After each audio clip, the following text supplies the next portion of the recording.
निस्तरम् एकैकमक्षरं पुंसां महापातकनाशनम्।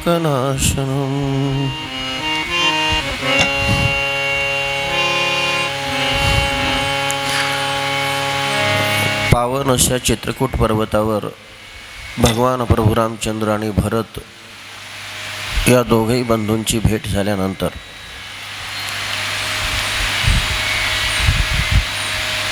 कुलगुरू वशिष्ठांच्या आज्ञेनं भरत भगवान प्रभू रामचंद्रांच्या चरणपादुका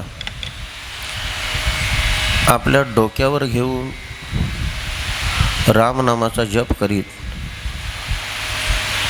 सर्व अयोध्यावासियांच्या उपस्थितीमध्ये अयोध्येत आणून राजसिंहासनावर स्थापित करतो। शत्रुघ्नाला अयोध्येत राहून राज्य सांभाळण्याची आज्ञा देऊन स्वतः मात्र मार्गदर्शन करण्यासाठी नंदीग्रामात राहतो। अयोध्येचाही राज्यकारभार भगवान प्रभू रामचंद्रांच्या आज्ञेनं कुलगुरू वशिष्ठांच्या आशीर्वादानं सुरू आहे आणि इकडे चित्रकूट पर्वतावर बहुजन हिताय बहुजन सुखाय या हेतुपूर्ती करता भगवान प्रभू रामचंद्रांचा निवास सुरू आहे। प्रभूच्या आज्ञेस्तव लक्ष्मणानं सुंदर अशा प्रकारची पर्णकुटी आश्रम त्या चित्रकूट पर्वताच्या शिखरावर बांधलेला आहे। ज्या ज्या लोकांनी त्या आश्रमाचं दर्शन घेतलं त्या सगळ्या लोकांनी लक्ष्मणाचं कौतुक केलं की इतकी सुंदर अशा प्रकारची पाकशाळा, सुंदर अशा प्रकारची ऋषीमुनी लोकांची ध्यानधारणाची शाळा, यज्ञशाळा आपल्या कलाकुसरीनं लक्ष्मणानं बनवली। कुलगुरूंसहित त्यावेळेला सगळ्यांनी त्याचं कौतुक केलं आणि आता चित्रकूट पर्वतावर आपला काळ व्यतीत करत असताना कशा अघटित घटना घडत आहेत पहा। प्रत्येक अमावस्या पौर्णिमेला भगवान प्रभू रामचंद्र होम हवन करायचे।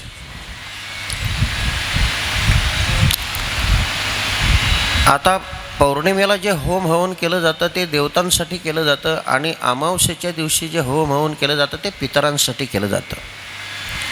महाभारत जर तुम्ही वाचलं असेल तर त्याच्यामध्ये कारण आपण आपल्या पितरांची जी पूजा करतो, घास टाकतो, तो अमावस्येला टाकतो। म्हणून अमावस्येला होम हवन ते पितरांच्यासाठी आणि पौर्णिमेला जे होम हवन आहे ते देवतांसाठी।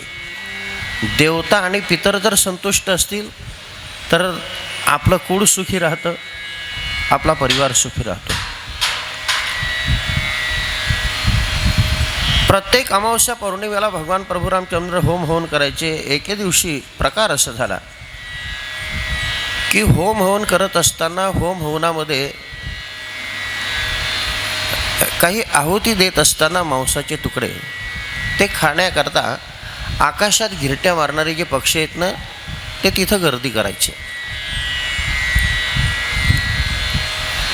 लक्ष्मणाला वनफळं तोडण्याकरता पाठवलेला आहे। भगवान प्रभू रामचंद्र पर्णकुटीत आहे आणि सीता मातेला प्रभूनं आज्ञा दिली, सीते मी पर्णकुटीत माझं आत्मचिंतन करतोय, लक्ष्मण फळं तोडायला गेलेला आहे, या यज्ञकुंडाचं संरक्षण तुला करायचं आहे। हे मांसाच्या तुकड्यांच्या अभिलाषेनं कदाचित काही पशुपक्षी येतील, त्यांना हाकलण्याचं काम तुला करायचं आहे। प्रभू रामचंद्रांची आज्ञा घेऊन सीता माता हातामध्ये काठी घेऊन त्या यज्ञकुंडाजवळ बसली।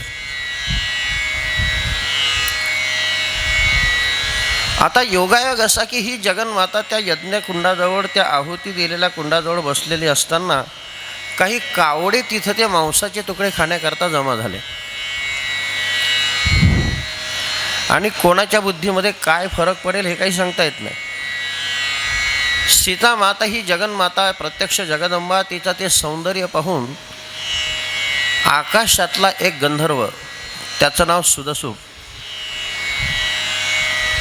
हाही मोहित होतो आणि या सीता मातेची विटंबना करण्याकरता तिथं येण्याचा संकल्प करतो। पण प्रकार असा आहे त्याच्या डोळ्यासमोर की जर मी आता या गंधर्वाच्या रूपात तिथं गेलो तर माझं काम सिद्धीला जाणार नाही. मग कावड्याच्या झुंडी तिथं आहेत, कावड्याचे थवे तिथे आहेत, कावड्यांच्या रूपात आपण जर गेलो तर हे काम आपल्याला सिद्धीला नेता येईल. म्हणून त्या सुदसूप नावाच्या गंधर्वानं एका कावड्याचं रूप धारण केलं आणि कावड्याचं रूप धारण करून या कावड्यांच्या थव्यामध्ये सामील झाला.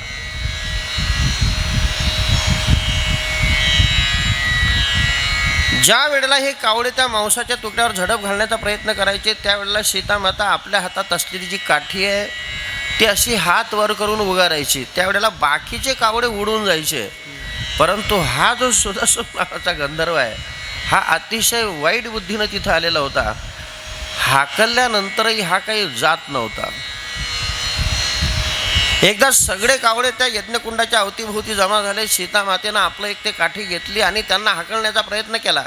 बाकीचे उडून गेले. परंतु हा जो गंधर्व होता कावड्याच्या रूपात आलेला हा काही उडाला नाही. हा लागट ते काम करण्याकरताच आलेला होता. सीतामाता जवळ जाऊन त्याला हाकलण्याचा प्रयत्न करते. हाकलत असताना प्रकार असं होतो की हाकलत असताना आपला हात जो असतो तो वर असतो. उगारत असताना ते उगारत असताना सीतामातेच्या हाताला झटका बसला आणि कळत न कळत सीतामातेच्या कंचुकीची म्हणजे चोडीची गाठ सुटली आणि या दुष्ट कावड्यानं ती संधी साधली.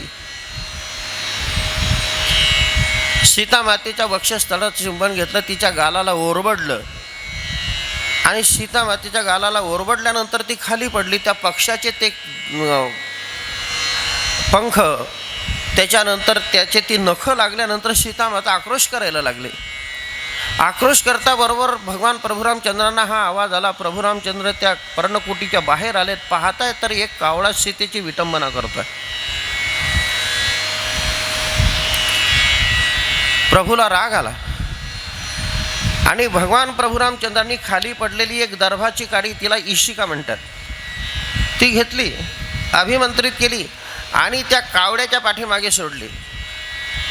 आता भगवान प्रभुरामचंद्रांनी सोडलेली ती इशिका जशी लोहाराच्या भट्टीमध्ये एखादी सळई टाकली लोखंडाची तर ती जशी लाल जर्द होते, त्या सकाळी बाल सूर्याचं तेज जसं लाल जर्द असतं त्या पद्धतीनं ती सळई तापलेली आणि ती इशिका त्या कावड्याचा पाठलाग करत निघाली. कावळा जीव घेऊन पुढे पडतोय आणि ती इशिका पाठीमागे त्याचा पाठलाग करते.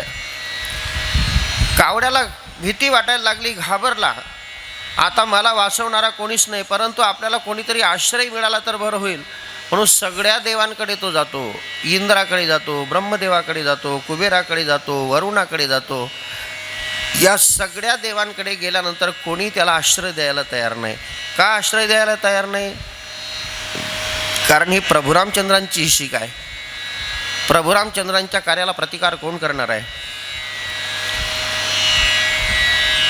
स्वर्ग मृत्यू पाताळ सगळीकडे फिरतो, परंतु त्याला आश्रय देणारा कोणी दिसेना. कासावीस झाला, जर्जर झाला. काय करावं? माझे प्राण आता गेल्याशिवाय राहणार नाही, मला मेल्याशिवाय काही गती नाही. परंतु त्याच्या परमभाग्यानं त्रिभुवनामध्ये संचार करणारे नारद महर्षी त्यांची गाठ पडली आणि नारद महर्षींच्या समोर हात जोडतो आणि बोलतो, महर्षी, भगवान प्रभुरामचंद्रांची ही इशिका माझ्या पाठीमागे लागलेली आहे. म्हटले काय झालं? माझ्या हातून हा अपराध घडलेला आहे. तर अपराध घडलेला आहे तर आता ही इशिका मला मारणार, मी काय करू सांगा, मला जीवदान पाहिजे. नारदजी दयाळू. नारद महर्षी म्हणतायत की हे बघ कावड्या, तुला जर वाचायचं असेल, जगायचं असेल तर तू दुसऱ्याच्या कोणाच्याही आश्रयाला गेला तर जगणार नाही. कारण भगवान प्रभुरामचंद्रांच्या अधिपत्याखाली कामं करणारे ह्या सगळे देवता आहेत. भगवान प्रभुरामचंद्र सगळ्यांचा मालक आहे, सगळ्यांचा बाप आहे. तू याच्या त्याच्याकडे कुठेही जाऊ नको. ज्याचा अपराध केला त्याची शरणागती पत्कर. कारण त्या भगवंताचा ब्रीद आहे, तो दयाळू आहे. जो शरण आलेला असतो त्याला तो कधी मारत नाही. प्रभुरामचंद्रांशिवाय तुला दुसरा कोणीही वाचवणार नाही. नारदजींच्या चरणावर मस्तक ठेवून तो धावत धावत प्रभुरामचंद्रांकडे आला. पाठलाग करत करत ती इशिकाई आली आणि येता बरोबर भगवान प्रभुरामचंद्रांच्या चरणावर साष्टांग प्रणिपात करतो. आपल्या प्रभूच्या चरणावर हा साष्टांग प्रणिपात करतोय कावळा. ही ती इशिका पाहते आणि इशिका अधांतरी अशी थांबते, कारण हा प्रभूच्या चरणात नतमस्तक होतोय ना. आणि हात जोडून तो कावळा मनुष्यवाणीनं बोलायला लागला की प्रभू, माझ्या हातून अपराध घडलेला आहे, मला क्षमा करा. सीता मातेची ही विटंबना माझ्या हातून व्हायला नको होती, परंतु ती झाली. काही करा परंतु मला जीवदान द्या, मला मारू नका. मी तुम्हाला शरण आलेलो आहे आणि शरणागताचा तुम्ही स्वीकार करता. जो शरणागत आलेला आहे त्याला अभय देता. हे तुमची कीर्ती मी ऐकून आहे. आणि आमच्या साधू संतांनी आम्हाला सांगितलेलं आहे की आपल्यावर कोणतंही जरी संकट आलं तर देवाची शरणागती पत्करा. माझ्यावर हे संकट अपराध केल्यामुळे आलेलं आहे, म्हणून मी तुम्हाला कायेनं वाचेनं मनानं शरण येतो आहे. आता शरण आल्यामुळे प्रभू रामचंद्रांच्या समोरही धर्म संकट पडलं. अपराध ह्याने केलेला आहे, परंतु शरण आलेला आहे, याला मारायचं तरी कसं. तेवढ्यामध्ये ती सीतामाता पर्णकुटीतून बाहेर येते. बाहेर येतून पाहते तर ज्याने आपली विटंबना केलेली आहे, ज्याने आपल्या वक्षस्थलाचं चुंबन घेतलेलं आहे, हा कावळा प्रभू रामचंद्रांच्या समोर येऊन माफी मागतोय, शरणागती पत्करतोय. सीतामाता पहिल्यांदा जगदंबा, जगन्माता, आदिशक्ती आणि त्यातल्या त्या दयाळू,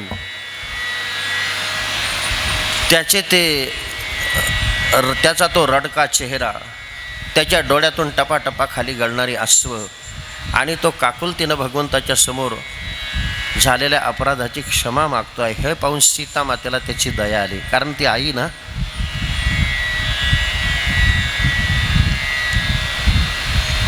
दया येताबरोबर ती सीतामाता प्रभूला बोलते, प्रभू, याने अपराध केलेला आहे, परंतु आता कसंही जरी झालं तरी हा आपला लेकरू आहे. कारण त्याने कारण कावळा होता तो, त्या कावड्याने युक्तिवादच असा केला होता की मी तुमचं लेकरू आहे, माझ्यातून अपराध घडला ही गोष्ट निर्विवाद, परंतु लेकराच्या हातून काही जरी अपराध घडला तर मायबापांनी क्षमा करायची असते. आणि तो कसे शब्द बोलतोय पहा, नाथ महाराजांच्या ओव्या वाचा. तो स्त्रीच्या शरीरावर नवऱ्याचाही अधिकार असतो आणि मुलाचाही अधिकार असतो, परंतु नवऱ्याचा अधिकार रात्रीपुरता, काही काळापुरता, परंतु मुलाचा जो अधिकार आहे तो कायमस्वरूपी. लहान लेकराला जर भूक लागली तर रात्र आहे का दिवस आहे, सकाळ आहे का संध्याकाळ आहे, हिने आंघोळ केलेली आहे का न केलेली आहे, कोणत्या अवस्थेत आहे याचा विचार ते लेकरू करत नाही. आणि ती आईसुद्धा असा कोणताही विचार न करताना त्याला स्तनपान देते. म्हणून तो लेकराचं नातं जोडून त्या सीता मातेकडे बघून बोलतोय, माते, मी तुझं लेकरू आहे. आता यापेक्षाही वेगळ्या ओव्या नाथ महाराजांनी दिलेल्या आहेत, परंतु त्या ओव्या मी इथं म्हणणार नाही, तुम्ही घरी गेल्यानंतर वाचा. कारण काही शब्द आपल्या तोंडातून न काढणं बरं.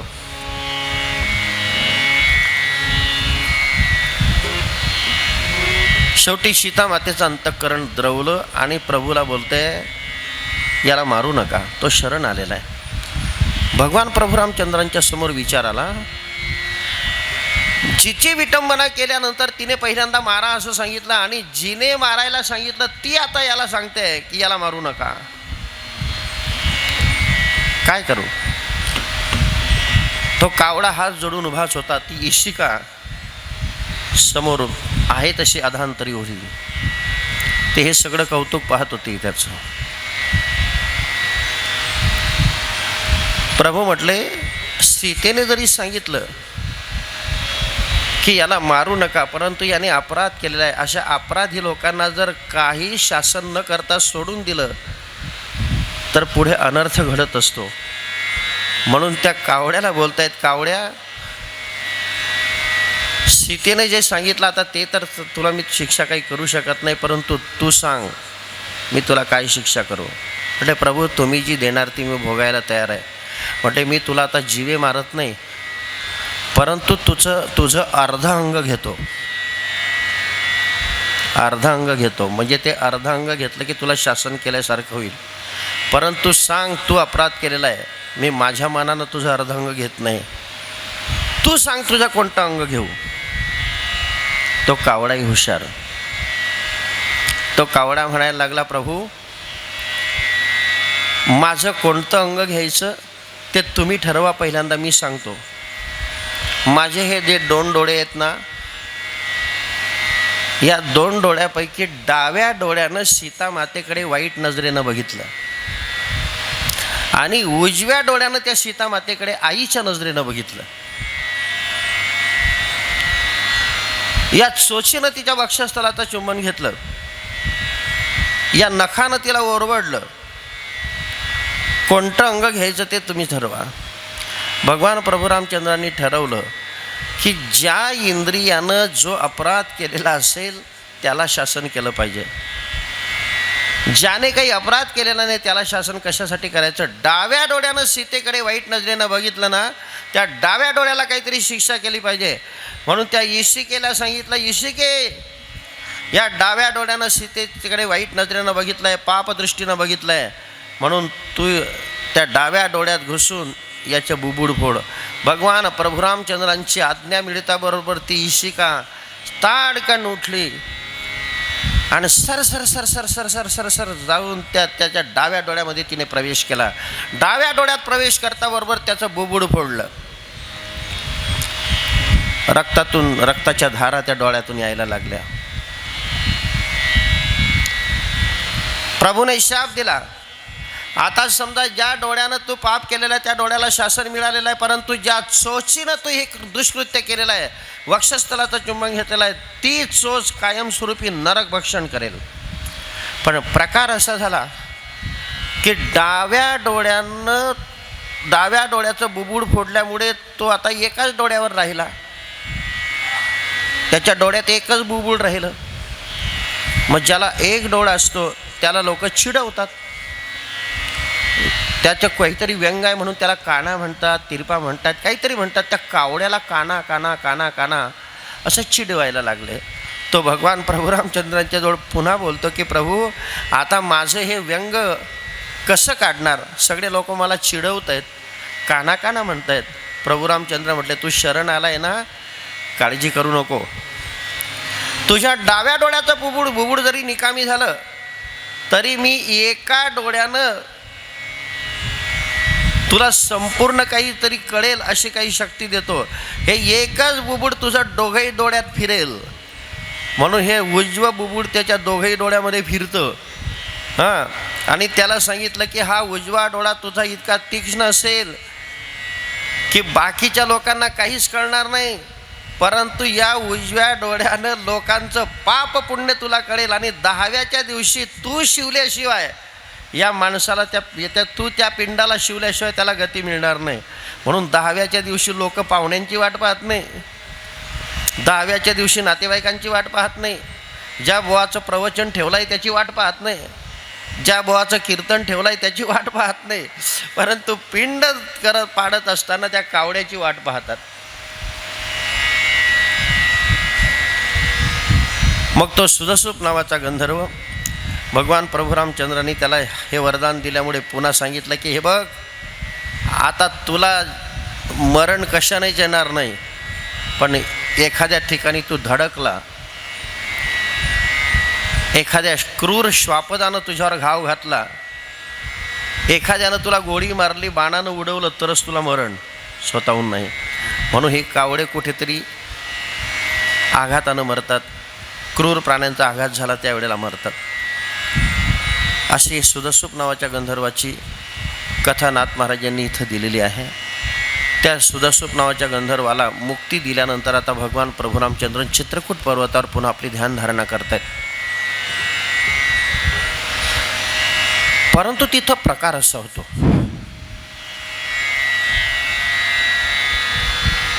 की ज्या वेळेला त्या मंदाकिनी नदीवर भगवान प्रभू रामचंद्र स्नानासाठी जात आहेत त्यावेळेला त्या रस्त्यानं असलेले जे काही ऋषीमुनी लोकांचे आश्रम आहेत, ब्राह्मण लोकांच्या वस्त्या आहेत, त्या ब्राह्मण पत्न्या, ऋषी लोकांच्या पत्न्या, हे ऋषीमुनी लोक प्रभू रामचंद्र त्या वाटेनं जात असताना काहीतरी कुजबूज करत असल्याचं प्रभूच्या निदर्शनास आलं. आणि प्रभूला संशय आला. आपण ज्या वेळेला या रस्त्यानं जातो त्यावेळेला काही लोक एकमेकाच्या कानाजवळ आपली तोंडं नेतात आणि आपल्याविषयी काहीतरी संशयानं बोलताना दिसत आहेत. आपल्या हातून काय असं अधर्मी कृत्य घडलं असेल की ऋषीमुनी लोक आपल्याकडे पाहून संशयानं बोलत आहेत, ब्राह्मण लोक संशयानं बोलत आहेत, काय झालं असेल? म्हणून भगवान प्रभू रामचंद्रांनी ऋषीमुनी लोकांची आणि ब्रह्मवृंद लोकांची बैठक घेतली आणि त्यांना विचारलं की ऋषीवर्यांनो, ब्रह्मवृंदांनो, मी ज्या वेळेला स्नानाला जातो, कुठल्याही फिरायला जातो, वनक्रीडेला जातो, त्यावेळेला तुम्ही माझ्याकडे पाहून संशयानं बोलतात, दुसऱ्याच्या कानाजवळ आपली तोंडं नेऊन काहीतरी कुजबूज केल्यासारखं मला दिसतं आहे. काय माझ्या हातून अपराध घडलेला आहे? माझ्यामुळे तुम्हाला काही त्रास आहे का? माझ्या वर्तनामुळे तुम्हाला काही खाली पाहण्याची वेळ आहे का? माझ्यापासून तुम्हाला काही उपद्रव होतो आहे का? काय असेल ते सांगा. कोणीच बोलायला तयार नाही. त्यामध्ये जाबाली नावाचे ऋषी होते, अतिशय तेजस्वी, अतिशय बुद्धिमान. ते समोर आलेत आणि त्यांनी या दुःखाला वाचा फोडली. ते हात जोडून उभे राहिले आणि बोलायला लागले, प्रभू, तुमच्याविषयी कोणी संशयानं बोलत नाही, परंतु तुम्ही आल्यानंतर हे कुजबूज यामुळे सुरू आहे की तुम्ही यज्ञ संरक्षणासाठी येत असताना ताटिकेला मारलं, सुबाहूला मारलं, मारीचाला 7 समुद्राच्या पलीकडे पाडला. यज्ञ संरक्षण करत असताना अनेक राक्षसांचा निपात तुम्ही केला आणि ही तुमची पराक्रमाची कीर्ती या अरण्यात राहणारे जे त्रिशूर, खर, दूषण हे महान प्रतापी राक्षस आहेत ना, त्यांनी ऐकली. त्यांना ही तुमची पराक्रमाची बातमी माहिती पडली.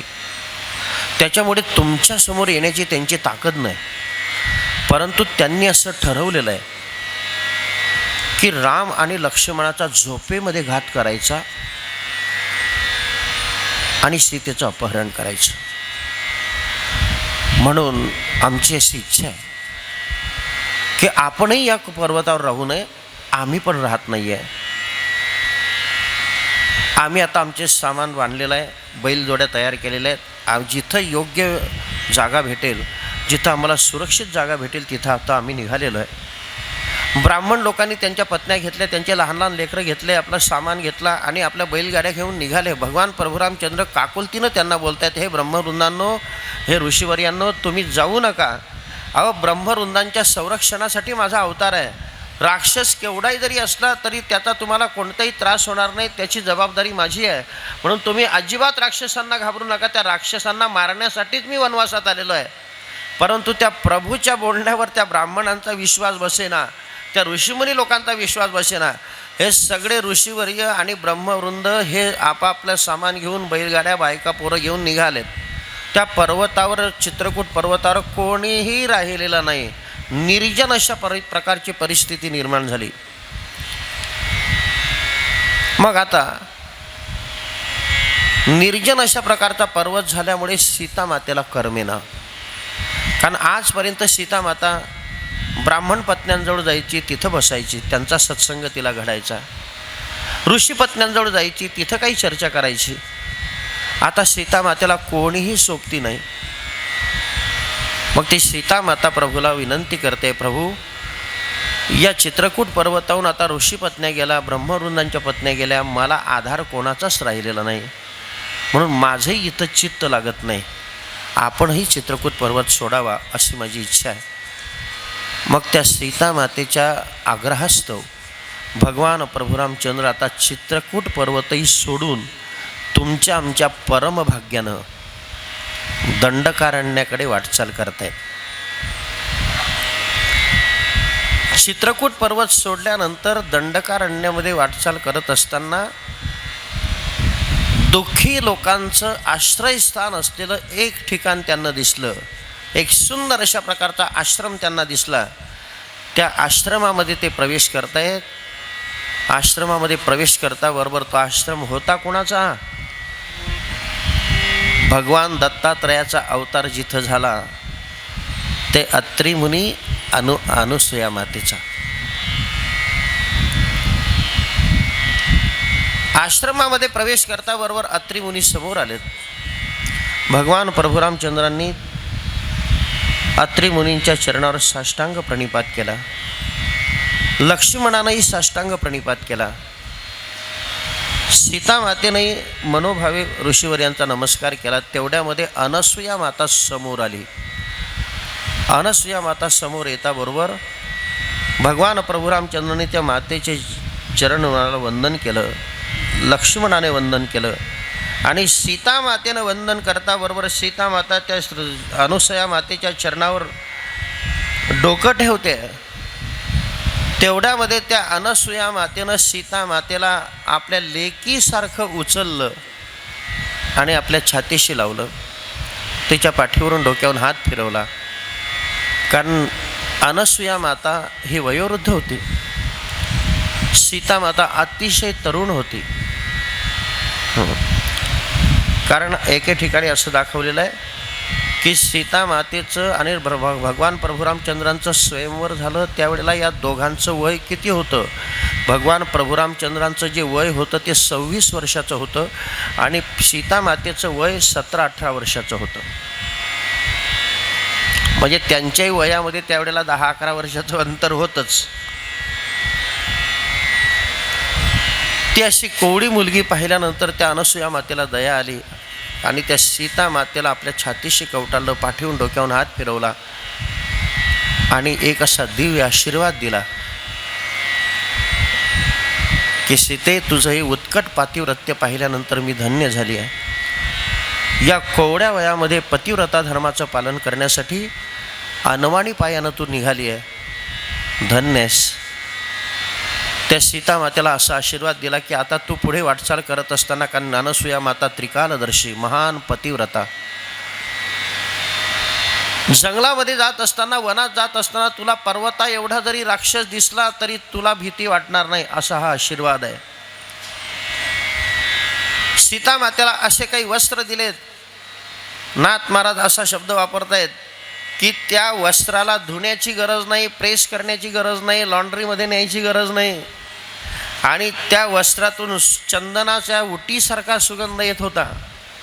सीता मातेच्या गळ्यामध्ये असे काही अलंकार दिलेत की ते अलंकार पाहिल्यानंतर चंद्र सूर्य हेही फिके पडतील आणि ते अलंकार पायामध्ये जे तोडरे होते ना, तोड्या पायामध्ये जे काही जोडवे वगैरे होते ना, ते कशासाठी दिले, कसे दिले, तर नाथ महाराज असं सुंदर चित्र दाखवत आहेत की त्या अनसूया मातेनं सीता मातेच्या पायामध्ये जे तोड्या दिल्यात ना,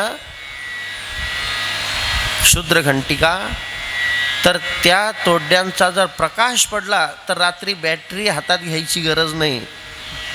जसं आता आपण नवीन बंगला बांधतो, वरचे काही लाईट असतात, मध्यंतरीचे काही लाईट असतात, खाली जमिनीवर काही लाईट असतात, तसं पायामध्ये त्या तोड्या घातल्यानंतर खाली बॅटरी लावायची गरज नाही. तुम्हाला त्या तोड्यांच्या प्रकाशानं तुम्हाला खालची जमीन पाऊलवाट दिसेल. असे सुंदर अलंकार दिलेत. अशा सुंदर न कोमेजल्या जाणाऱ्या फुलांच्या माळा त्या सीतामातेच्या गळ्यात घातल्या आणि सीतामातेला हा दिव्य आशीर्वाद दिल्यानंतर भगवान प्रभू रामचंद्रांना अत्री मुनी म्हणतायत, दर्शन घेता घेता, की रामा, तू जिचं दर्शन घेतलं ना, ही तुझी पुराणी माता आहे, ही तुझी पुराणी माता आहे.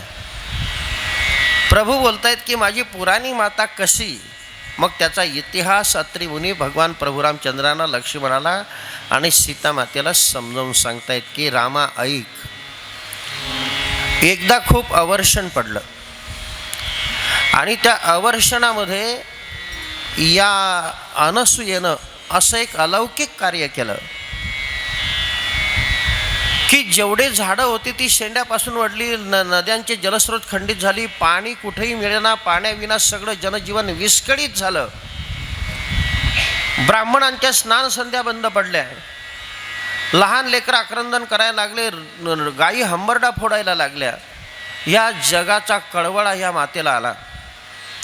आपापल्या परीनं बाकीच्यांनी कामं केलीत, परंतु या मातेचं असं अलौकिक कार्य म्हटले की हिने 10,000 वर्ष सगळ्या जनतेचं संगोपन केलं.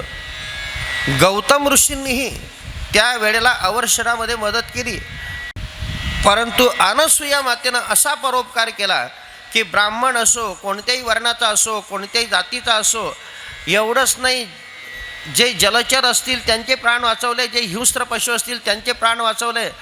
इथं तर असा शब्द वापरतात की सुकर म्हणजे डुकरांचे प्राण त्या अनुसूया मातेनं वाचवले.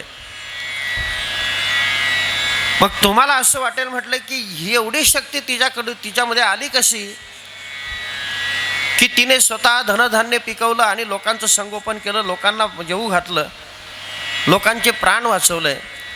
तर हिने अशी आराधना कुठे केली, अशी तपश्चर्या कुठे केली?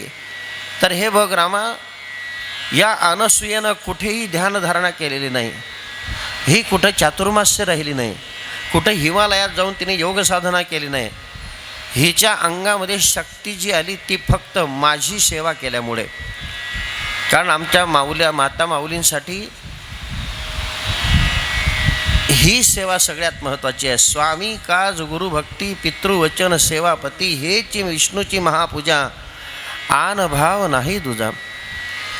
कारण पतीची सेवा हेच पतिव्रतेचा धर्म. आणि पतीच्या सेवेव्यतिरिक्त तुम्ही काही जरी केलं आणि पतीचे अपमान केला तर तेही काही उपयोगाचं नाही. पतीची या मता अनुसरुनी पतिव्रता अनायासे आत्महिता भेटे चिते. हिने फक्त माझ्या चरणाची सेवा केली, माझ्या आज्ञेचं पालन केलं आणि हिच्यामध्ये असं सामर्थ्य प्राप्त झालं की हिने ब्रह्मा विष्णू महेश यांना 6 महिन्याची बालकं बनवली. मग आता अत्रि मुनी हा इतिहास समजावून सांगतायत. आता ह्या अनसूया माता जी आहे, तिला अनसूया नाव का पडलं? अनसूया कोणी होऊ शकत नाही. जिच्या अंतःकरणामध्ये लोभ नाही तिच्याच अंतःकरणात असूया नसते. जिच्या अंतःकरणात काम क्रोध लोभ हे विकार आहेत ती अनसूया कधीच होऊ शकत नाही. ती द्वेष करणारीच होत असते. या अनसूयाच्या मनामध्ये लोभ नाही, द्वेष नाही, मत्सर नाही. मग सगळींकडे हिची सारखी दृष्टी, सर्व प्राणीमात्रांकडे हिची सारखी दृष्टी, म्हणून हिचं नाव अनसूया पडलं. या अनसूयेनं रात्रंदिवस माझी मनोभावे सेवा केली आणि माझ्या सेवेच्या युगानं हिच्या हातामध्ये अशी ताकद निर्माण झाली की हिने 6 महिन्याचे बालक या जगाच्या मालकांना बनवलं, ब्रह्मा विष्णू महेश यांना. म्हटलं कसं बनवलं? तर ज्या वेळेला हिने पातिव्रत्याच्या योगाने पतीची या मता अनुसरूनी पतिव्रता अनायासे आत्महिता भेटेची ते. कारण मी पतिव्रतेची गोष्ट सांगतोय, ध्यानात ठेवा, मी पतिव्रतेची सांगत नाही आहे. कारण पतिव्रता वेगळी आणि पतिव्रता वेगळी. काय फरक आहे दोघांमध्ये? पतिव्रता आणि पतिव्रता दोघांमध्ये फरक जास्त नाही, थोडासा आहे. जी पतिव्रता असते ती पतीच्या आज्ञेत असते आणि जी पतिव्रता असते ती पतीवर डेअरिंग करते. एवढाच फरक आहे, बाकी जास्त फरक नाही. ही अनसूया माता पतिव्रता होती, पतीच्या आज्ञेत राहणारी होती. हिच्या पातिव्रत्याचा हा सगळीकडे कीर्ती पसरली आणि ही कीर्ती देवलोकांपर्यंत गेली. देवलोक म्हणायला लागले, आम्ही देव असताना आपल्या पातिव्रत्याच्या जोरावर सगळ्या लोकांचं संगोपन करणारी ही कोण? म्हणून ब्रह्मा विष्णू महेश हे तिघही देव या मातेचं सत्वहरण करण्याकरता या आश्रमात आले. म्हटले आल्यानंतर ब्राह्मण वेशात आले. ब्राह्मण वेशात येताबरोबर अनसूया मातेने सांगितलं, आपण अतिथी म्हणून आलात, आपला सत्कार आहे. ते म्हटले, आई आम्ही तुझ्या आश्रमात आलो परंतु आम्हाला इच्छा भोजन पाहिजे. म्हटले काय इच्छा भोजन पाहिजे? आणि तेही इच्छा भोजन आम्हाला विवस्त्र अवस्थेत वाढलं पाहिजे, नग्नावस्थेत वाढलं पाहिजे. ते पतिव्रता माऊली अतिथी आहे, त्याची इच्छा आहे ना परत करायचं नाही. म्हटले काही हरकत नाही, तुमच्या मनाची इच्छा पूर्ण होईल. त्या ब्रह्मवृंदांना बसवलं. आणि ते ब्रह्मवृंद कोण होते? ब्रह्मा विष्णू महेश. कारण देवलोकांच्या मनामध्ये काय विचार येईल काही सांगता येत नाही. यांना इच्छा भोजन देण्यासाठी या पतिव्रता माऊलीनं काय केलं, अत्री मुनींचे चरण प्रक्षालन केलेत.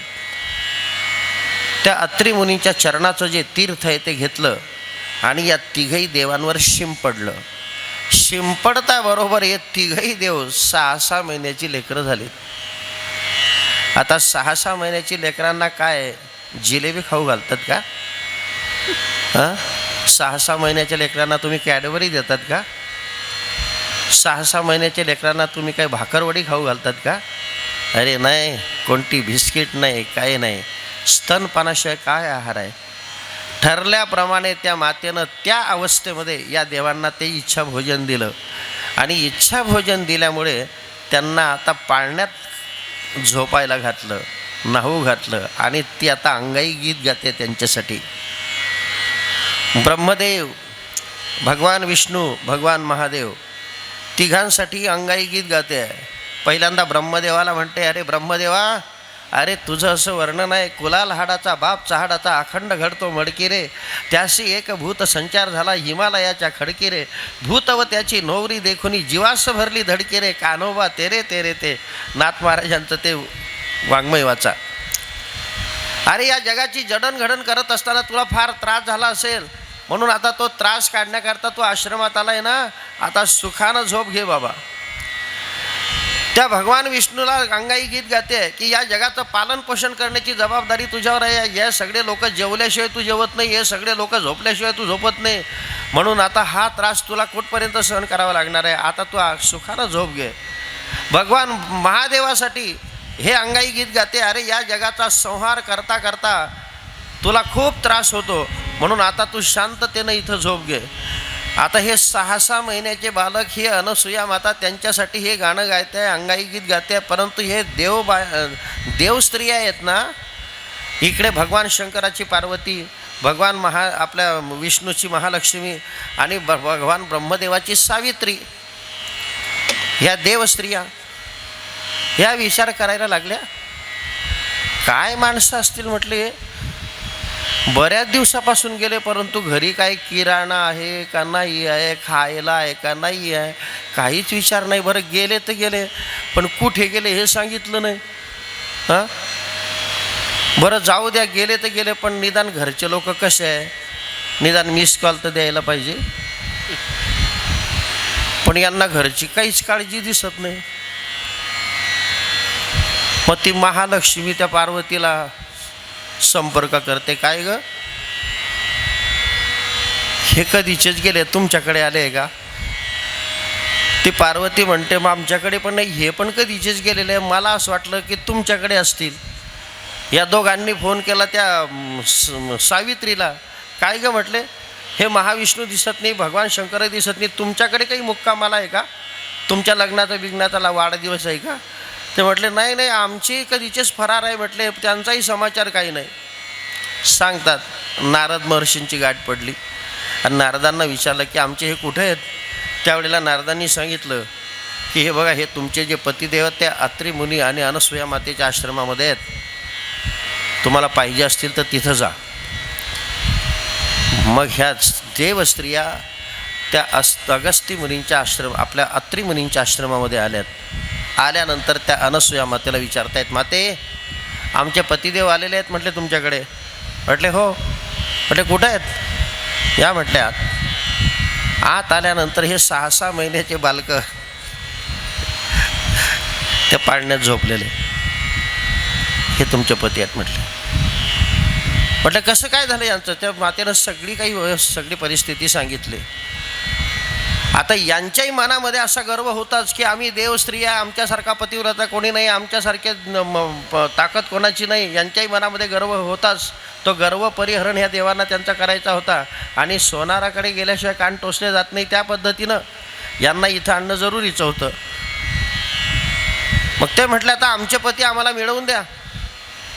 ते म्हटले आता मी कसे काय मिळवू? तुमचे पती तुम्हाला पाहिजे असतील तर तुम्ही पतिव्रता आहात, तुम्ही तुमचा पती ओळखून घ्या.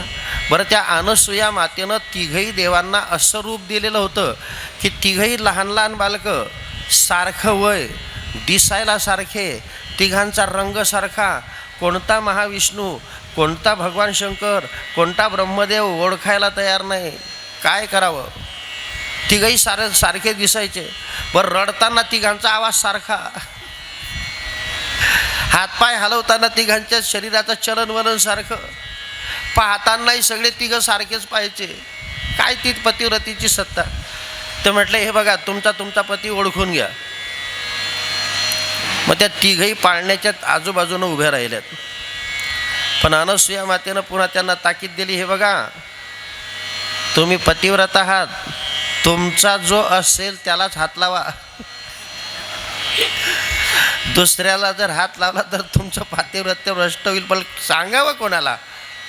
मग त्या एकमेकीकडे पाहत आहेत. ती पार्वतीने असा हात लावला आणि त्या लक्ष्मीला म्हणते, तुझा कोणता आहे? ती लक्ष्मी म्हणते, तुझा कोणता आहे? शेवटी कोणालाही आपला पती ओळखता आला नाही. शेवटी त्या मातेची शरणागती पत्करली.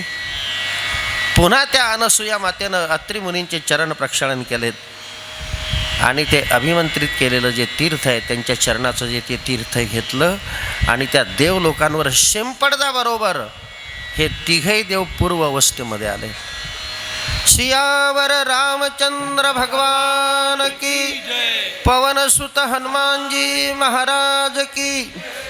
मग आता पहा, आता हे तिघही देव आहेत. हा भगवान दत्तात्रयाचा अवतार तिथं झाला. नाथ महाराजांनी आपल्याला सांगितलेलं, आपल्याला पूर्ण माहिती येते की जो रुद्र होता तो दुर्वास मुनी, त्यानंतर जो ब्रह्मदेव होता तो चंद्र,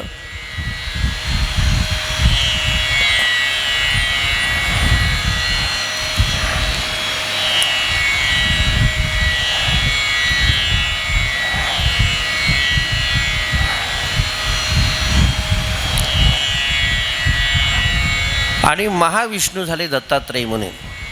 असा भगवान दत्तात्रयाचा अवतार त्या आश्रमामध्ये झाला. आणि हे सगळं पटवून दिल्यानंतर ते अत्री मुनी म्हणतात, याच्यामुळे रामा ही तुझी पुराणी माता आहे. मग सीता मातेला त्या मातेनं पुन्हा आशीर्वाद दिला आणि आता सांगितलं की आता तुम्ही पुढे कुठेही जरी गेलात तर तुम्हाला कशाचीही भीती नाही. भगवान प्रभू रामचंद्र आणि लक्ष्मणाने पुन्हा त्या अत्री मुनींचे चरण वंदन केले आणि आता तिथून निघाले. पहा, आता दंडकारण्यात त्यांचा प्रवेश झालेला आहे. दंडकारण्याची सीमा कुठून कुठपर्यंत आहे? नाथ महाराज सांगतायत, विंध्य पर्वतापासून तर कन्याकुमारीपर्यंत. ते शब्द वापरलेले आहेत. विंध्य पर्वतापासून तर कन्याकुमारीपर्यंत. मग तिकडून आता दंडकारण्यामध्ये प्रवेश केल्यानंतर आता मजल दर मजल, कुठे 1 दिवस, कुठे 2 दिवस, कुठे 3 दिवस असा मुक्काम करीत आता भगवान प्रभू रामचंद्र तुमच्या आमच्या परमभाग्यानं आपल्याकडे वाटचाल करत आहेत. पुढे येत असताना भलं मोठं जंगल लागतं, अरण्य लागतं. त्या अरण्यामध्ये एक विराध नावाचा राक्षस त्यांना भेटतो. आता चालत असताना त्यांचा क्रम असा असतो की भगवान प्रभू रामचंद्र पुढे चालतात, लक्ष्मणजी त्यांच्या पाठीमागे आणि काही अंतरावर सीता माता. ज्या जंगलातून जायचं आहे, ज्या वनातून जायचं आहे, तिथं वाट जोरा नागमोडी असते.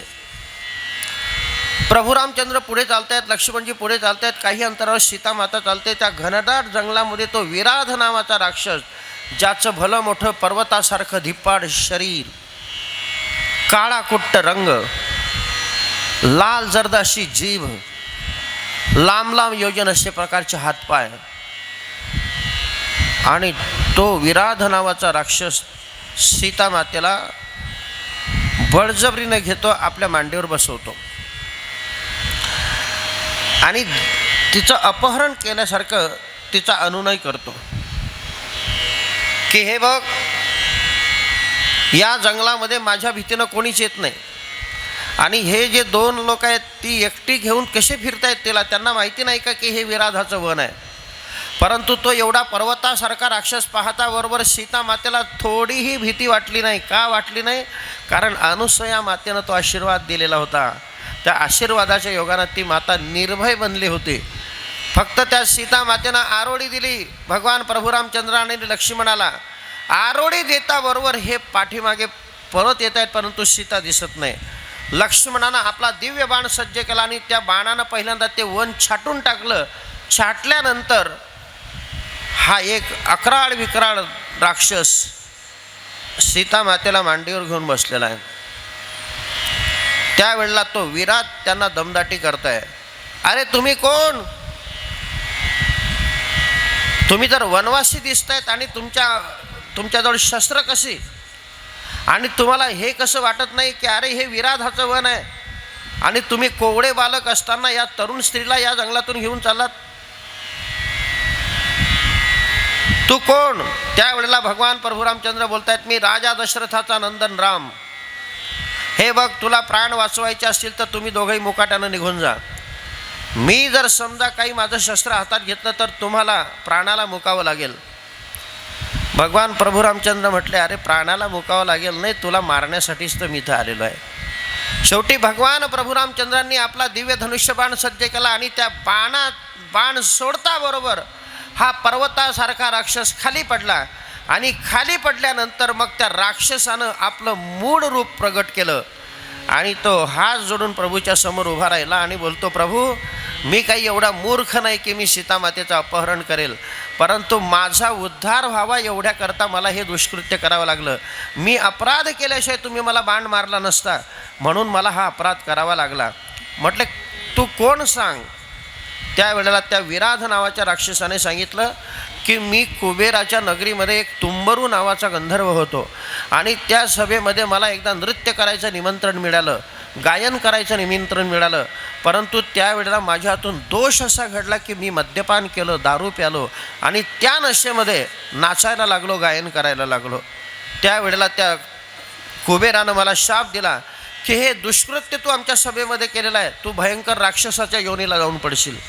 राक्षसाच्या योनीत जाऊन पडशील म्हटल्याबरोबर मी रडायला लागलो आणि उशाप मागितला. त्यावेळेला त्या कुबेरानं उशाप दिला की ज्या वेळेला वनवासामध्ये भगवान प्रभू रामचंद्र येतील आणि त्यांचा बाण तुझ्या छातीत जाईल, त्याच वेळेला त्या बाणानं तुला मुक्ती मिळेल, एरवी कोणत्याही उपायानं नाही.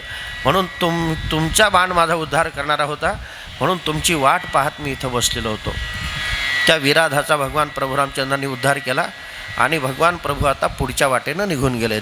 सियावर रामचंद्र भगवान की, पवन सुत हनुमानजी महाराज की.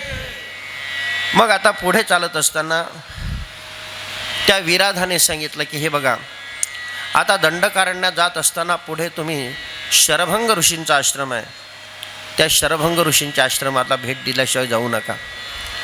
ते शरभंग ऋषींचं काय तपश्चर्याचं महत्त्व होतं बघा.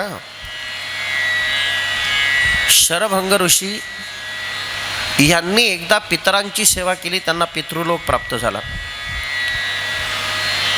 एकदा 100 यज्ञ केले, त्याच्या योगाने त्यांना स्वर्गाची प्राप्ती झाली. एका जन्मामध्ये त्यांनी ब्रह्मकर्म केल्याशिवाय लागोपाठ ब्राह्मणाचे 100 जन्म घेतले, त्यावेळेला त्यांना सत्यलोकाची प्राप्ती झाली. आणि सत्यलोकाची प्राप्ती झाल्यानंतर ब्रह्मदेवाने या शरभंग ऋषींना सत्यलोकात नेण्यासाठी एक हंसयुक्त विमान पाठवून दिलं. पण बघा साधूचा केवढा सन्मान असतो. का 101 जन्मा जो जन्मोनी ब्रह्मकर्मा करी तोची ब्रह्मा आणू नोहे. लागोपाठ यांनी ब्राह्मणाचे 100 जन्म घेतले आणि 100 जन्म ब्राह्मणाचे घेऊन आता यथासांग पद्धतीनं त्या जन्मामध्ये ब्रह्मकर्म केलं. त्यांना सत्यलोकाची प्राप्ती झाली. म्हणून ब्रह्मदेव प्रसन्न झाले आणि शरभंग ऋषींना मोठ्या सन्मानानं आणलं पाहिजे म्हणून शरभंग ऋषींनी स्वतः एक आपल्या कलाकुसरीनं विमान बनवलं. त्या विमानाचं हंसयुक्त विमान असं नाव आहे. हां, आणि ते विमान इतकं सुंदर होतं की ब्रह्मदेवाने बनवलेलं. ब्रह्मदेवाशिवाय त्या विमानाचे पार्ट कोणालाच माहिती नाही. मग हे विमान चालवणारा पायलट कोणीतरी असायला पाहिजे. मग विमान चालवण्याचं प्रशिक्षण त्या ब्रह्मदेवाने इंद्राला दिलं.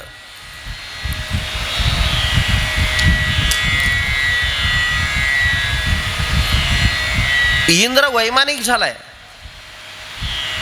परंतु तो इंद्र ते विमान चालवण्याकरता बसला, परंतु त्याला त्या विमानाचे गेअर टाकता येईना. कारण काही काही गाड्या असे आहेत की त्या गाड्या रिव्हर्स घ्यायच्या असतील तर नवीन ड्रायव्हरला जमत नाही. असं टोयोटोची गाडी असे, ती इटिओज गाडी असे. सुतीक्ष्ण मुनींचं दर्शन घेऊन त्यांचा आशीर्वाद घेऊन भगवान प्रभू रामचंद्र महामतीजी म्हणजे अगस्ती मुनींचे भाऊ त्यांच्याकडे येत आहेत. त्यांच्या आश्रमामध्ये काही दिवस राहत आहेत आणि आता तिथून पंचवटीकडे आपली वाटचाल करत असताना त्यांच्याच मार्गदर्शनानं अगस्ती मुनींच्या आश्रमामध्ये येत आहेत. अगस्ती मुनींच्या आश्रमात आल्यानंतर अगस्ती मुनींना खूप मोठा आनंद होतो आणि तिथं आल्यानंतर आता किती महत्त्वाच्या विषयांची चर्चा होते बघा. ती चर्चा करत असताना जरा सावधान ते नाही का, आपण दंडकारण्यात राहतो. कारण दंडकारण्य हा अतिशय पवित्र देश आहे. कारण का पवित्र देश आहे, तसं दंडकारण्याचं पूर्वचरित्र जर तुम्ही बघितलं तर दंडकारण्याला दंडकारण्य नाव का पडलं, दंडकारण्याची पूर्वीची परिस्थिती काय होती आणि आज परिस्थिती काय, त्याचं थोडंसं सिंहावलोकन.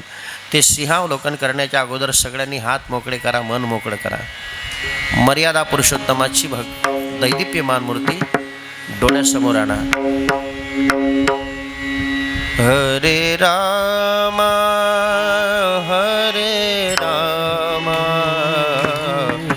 राम राम हरे हरे. हरे राम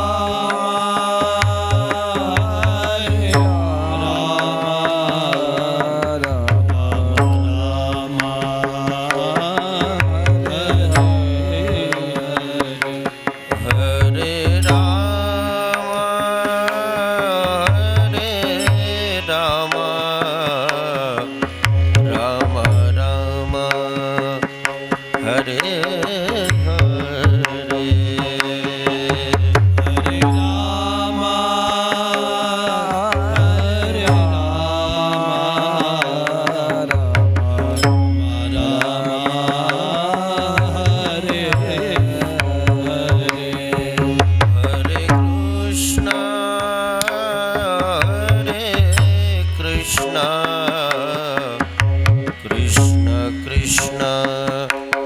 हरे हरे.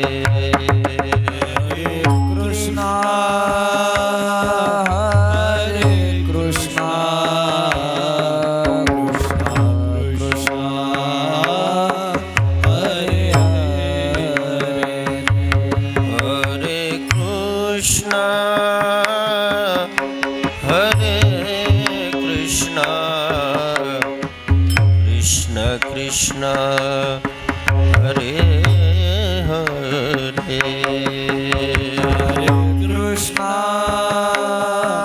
हरे कृष्ण कृष्ण कृष्ण हरे हरे. हरे राम हरे राम राम राम हरे हरे. हरे राम हरे राम राम राम हरे हरे. हरे राम हरे राम राम राम हरे हरे. हरे राम हरे राम राम राम हरे हरे.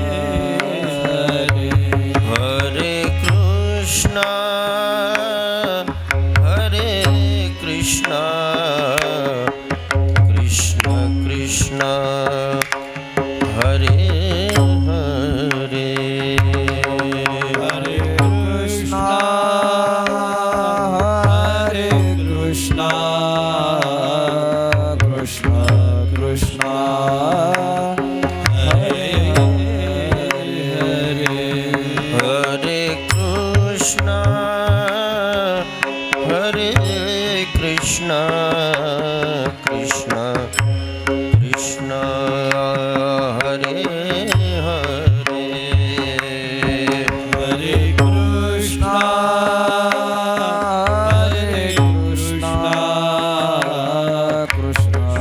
कृष्ण हरे हरे हरे राम हरे राम राम राम हरे हरे हरे राम राम राम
रामचंद्र भगवान की, पवन सुत हनुमान जी महाराज की जय.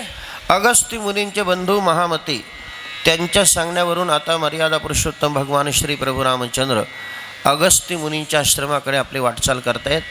अगस्ती मुनींच्या आश्रमामध्ये त्यांचं पदार्पण होता बरोबर अगस्ती मुनींचा आनंद गगनात मावेनासा होतो.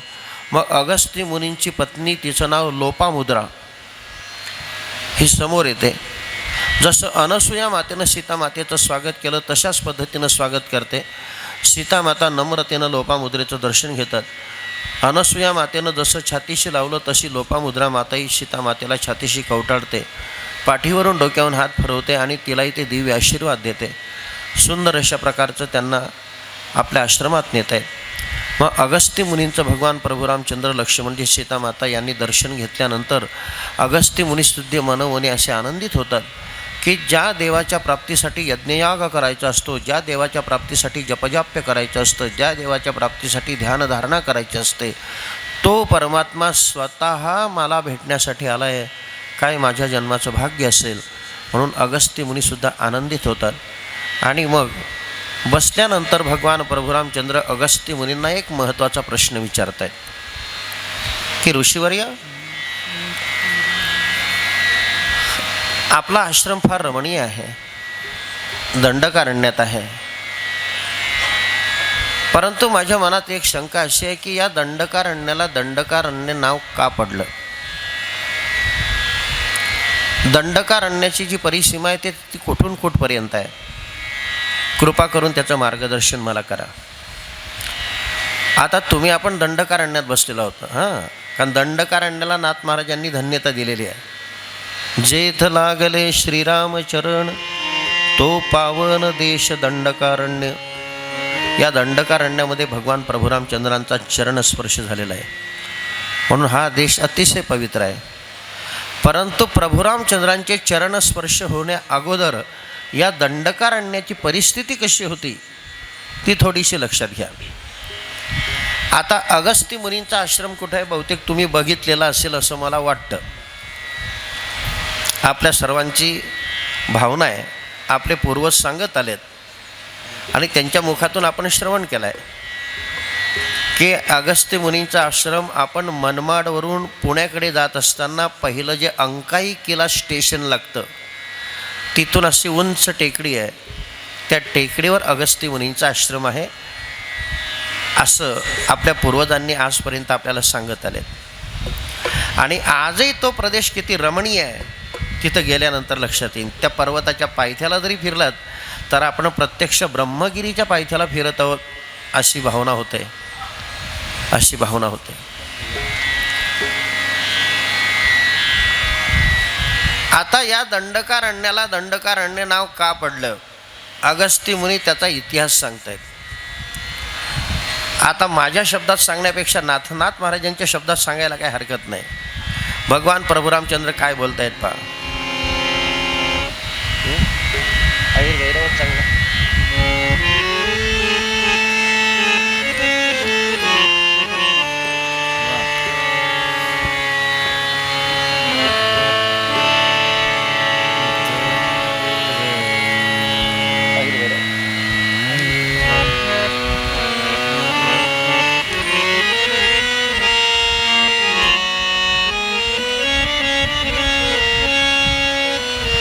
लक्षणीया श्री रघुनंदन चरण चाली वनाभिगमन. तू पतिव्रता धन्य धन्य आम्ही पावन तुझेनी. लोपामुद्रा आणि अगस्ती मुनी सीता मातेकडे पाहून हे उद्गार काढतायत. भगवान प्रभू रामचंद्रांकडे पाहून उद्गार काढतायत. काय उद्गार काढतायत. लक्षणीया श्री रघुनंदन चरण चाली वनाभिगमन. तू पतिव्रता धन्य धन्य आम्ही पावन तुझेनी. त्यावेळेला भगवान प्रभू रामचंद्र अगस्ती मुनींना काय बोलतायत. बसलेले आहेत. तव श्रीराम म्हणे अगस्तीसी, दंडकारण्य या वनासी. का म्हणता ती महाऋषी ते मजपाशी सांगावे. मग अगस्ती म्हणे श्रीरामासी दंडक राजा या प्रदेशी अति गर्विष्ट अहर्निशी राज्यमदेशी उन्मत्त. पारधी करिता दंडकाशी भृगुवंशीचा चवन ऋषी अपमानिला अतिशयेशी तेने त्याशी शापिले. या दंडकारण्याला दंडकारण्य नाव का पडलं? पूर्वी या दंडकारण्यामध्ये दंडक नावाचा राजा राज्य करीत होता. अतिशय गर्विष्ठ, सत्तेनं संपत्तीनं उन्मत्त झालेला आणि सत्ता आणि संपत्ती जवळ असली की माणूस कोणाला लाथा मारत चालेल हे सांगता येत नाही. म्हणून त्या दंडकाच्या हातून असा एक अपराध घडला की भृगु वंशातले चवन ऋषी एकदा त्यांच्याकडून अपमानित झाले आणि त्या चवन ऋषीनं त्याला शाप दिला की जा, असा गर्विष्ठपणाने सत्तेचा उपभोग तू घेतोय, उन्मत्तपणाने असं वागतोय, तर तुझ्यासहित तुझं सैन्य आणि संपूर्ण राज्य धनधान्यासहित झाडाझुडपांसहित जळून जाईल. त्या ऋषीनं शाप देता बरोबर हे दंडकारण्याला आग लागली. सगळं दंडकारण्य जळून खाक झालं. याचं सैन्य जळालं, राजा स्वतः जळाला, धनधान्य जळालं, सगळे झाडं झुडपं जळाली. सगळीकडे जळाल्यासारखं, सगळीकडे राखच राख. मग आग लागल्यामुळे इथं वस्तीला कोणीच नाही, मनुष्यांची वस्तीच संपली. कारण जे शाप देणारे होते ते सोपे नव्हते, ते भृगु वंशातले चवन ऋषी होते. तुम्हाला माहिती आहे नाही माहिती आहे मला निश्चित सांगता येणार नाही. जसं आपल्या धर्मामध्ये जेवढे गोत्र आहेत तेवढ्या सगळ्या गोत्रामध्ये कश्यप नावाचं गोत्र सर्वश्रेष्ठ मानलं जातं, तसं आपल्या पुराणामध्ये जेवढे वंश आहेत, सूर्यवंश असो, चंद्रवंश असो, आदिवंश असो, कोणतेही वंश असो, या सगळ्या वंशामध्ये सगळ्यांना पूज्य असलेला वंश म्हणजे भृगुवंश. भृगुवंशाला देवलोक सुद्धा वंदन करतात, इंद्रादिक देव सुद्धा वंदन करतात. अरे जाऊ द्या, सूर्यकुलातले जेवढे लोक आहेत, इक्ष्वाकू राजापासून तर मर्यादा पुरुषोत्तमापर्यंत हे सगळे लोक भृगुवंशाला वंदन करतात. आणि भृगुवंशामध्ये या चवन ऋषीचा जन्म झालेला आहे. कारण भृगूचीच लात भगवा आपल्या देवाच्या वक्षस्थलावर आहे ना. हां, आता भृगु ऋषीचा चवन ऋषी कसा झाला हे माहिती आहे का तुम्हाला? वेळ आली म्हणून 2 मिनिटात सांगून टाकतो. महाभारतात आलेली कथा आहे की भृगु ऋषीची पत्नी पुलोमा ही गर्भवती असताना भृगु ऋषी एकदा गंगेवर स्नानासाठी गेले. तेवढ्यामध्ये एक पुलोमा नावाचा राक्षस त्यांच्याजवळ आला. त्या आश्रमामध्ये ही एकटीच होती. तिने त्याचं आदरातिथ्य केलं आणि आदरातिथ्य केल्यानंतर याची नजर त्या पुलोमेकडे गेली. ह्याचंही नाव पुलोमा, तिचंही नाव पुलोमा, फक्त हा राक्षस ती भृगु ऋषीची पत्नी. आणि तो विचार करायला लागला, या पुलोमेला मी पूर्वी मनानं वरलेलं आहे, परंतु ही आता भृगु ऋषीची पत्नी झाली. भृगु ऋषीनं मी मनानं वरलेलं असताना पत्नी केलेली आहे. खरं तर ही माझी पत्नी आहे, परंतु माझी पत्नी ही मी सांगतोय, परंतु याला कोणीतरी साक्षीदार पाहिजे ना. मग तिथं अग्नी प्रज्वलित होता. त्या अग्नीला विचारलं की हे अग्नी, तू देवांचं मुख आहे, पितरांचंही तू मुख आहे, या जगामध्ये तुझ्यासारखा पवित्र कोणीच नाही आणि तू कधी खोटं बोलत नाहीस हे मला माहिती आहे. सर्वांच्या कृत्याचा साक्षीदार तू आहे. देव लोकांचे कृत्य जरी असलं तरी त्याचा साक्षीदार तू आहे, मनुष्य लोकांचा साक्षीदार असला तरी तू आहे. कोणी पापकर्म केलं तरी त्याची साक्ष तू देतो, पुण्यकर्म जरी केलं तरी तुझ्या साक्षी नव्हतं. म्हणून अग्निदेवा तू सर्वात पवित्र आहे. तर मी हिला मनानं वरलेलं होतं हे तुला मान्य आहे ना? म्हटले हो. मी मनानं वारणे हे तुला माहिती आहे ना? म्हटले हो. मग मी मनानं वरलेलं असताना भृगु ऋषीनं हिला बायको केली, मग माझी बायको यांनी हिरावून नेली, तर खरं सांग ही माझी बायको कोणाची आहे? अग्नीच्या समोर धर्मसंकट पडलंय.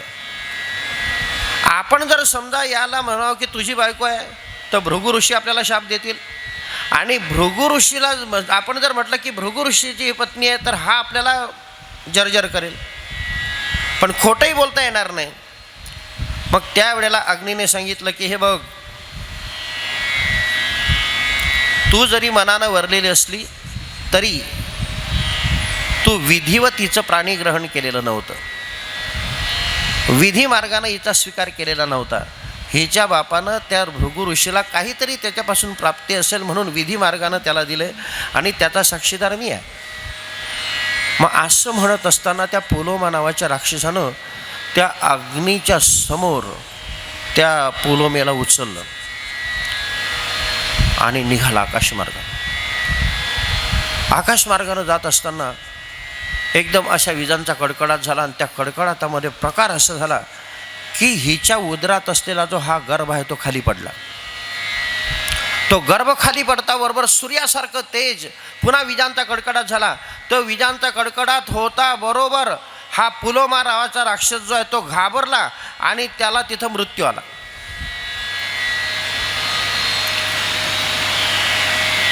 आता हा जो गर्भ होता हा भृगु ऋषीचा होता, तो खाली पडला, च्युत झाला, म्हणून तेव्हापासून त्याचं नाव पडलं च्यवन. त्याचं नाव का पडलं? खाली च्युत झाला, पडला, म्हणून तेव्हापासून त्याचं नाव पडलं च्यवन. हा च्यवन भार्गव. फार मोठा इतिहास महाभारतामध्ये आहे. मग आता ते भृगूचं आणि त्या पुलोमेचं पुन्हा संवाद होतो आणि अग्नीलाही भृगु ऋषी काही शाप देतात. हाच पुढचा इतिहास आहे, तो आपल्याला इथं सांगायचा नाही. फक्त च्यवन ऋषीची ओळख तुम्हाला सांगण्याकरता थोडंसं मी महाभारतात गेलो. तर या भृगु ऋषीतले जे भृगु वंशातले जे च्यवन ऋषी आहे, भृगु वंश सर्वांना पूज्य असलेला वंश. तर या भृगु वंशातल्या च्यवन ऋषीचा अपमान या दंडक राजानं केला आणि त्याने शाप दिला की तुझ्यासहित सगळं तुझं राज्य जळून जाईल, काहीच राहणार नाही. मग इथं मनुष्यांची वस्ती संपली. मग मनुष्यांची वस्ती संपल्यामुळे आता इथं पुन्हा मनुष्य वस्ती झाली पाहिजे. त्याच्यासाठी काय केलं पाहिजे? आता त्याच्यासाठी पुढे सांगतायत दंडकारण्याची कथा. शाप दिधला कोपेशी भस्म होय स्वराज्येशी, ऐसे बोलताची ऋषी स्वदेशेशी भस्म झाला. स्वतः देशासहित तोही भस्म झाला. विंध्याद्री दक्षिण भागेशी जव पाविजे सेतुबंधासी. या दंडकारण्याची हद्द सांगतायत. विंध्याद्री दक्षिण भागेशी जव पाविजे सेतुबंधासी, तव दंडकारण्य नामयासी ऋषी शापेशी भस्म झाले. उत्तर भारतामध्ये हा विंध्य पर्वत आहे. विंध्यवासिनी देवता बऱ्यांची कुळदेवता तिकडे आहे. तर तिथून तिथे सेतुबंध झाला. लंकेत जाण्याकरता भगवंतानं जिथून पूल बांधला, म्हणजे ते कन्याकुमारीपर्यंतचा हा जो संपूर्ण परिसर आहे हा दंडकारण्याचा परिसर आहे. राजा भस्म झाला, ससैन्य भस्म झाले, मनुष्यगण भस्म झाले, वृक्ष तृण पशु पक्षी पूर्ण भस्म झाले. भस्म झाली सरिता तडाग, भस्म झाले मृग पन्नग, भस्म झाले तद्देशी दुर्धर राग ऋषीचा.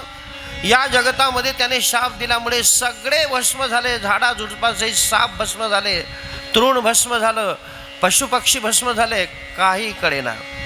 मग आता या शापवाणीनं हा सगळा ओसाड प्रदेश पडला. याच्यामध्ये आता पुन्हा माणसांची हे झाली पाहिजे, वाढ झाली पाहिजे.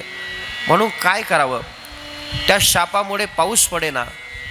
पाऊस न पडल्यामुळे सगळी धरणी जी आहे ती ओसाड झाली. मग एक युक्ती अशी केली सगळ्या देवलोकांनी, नारदांना सांगितलं. मग नारदजी वाटेनं जात असताना त्या विंध्य पर्वताकडे आले.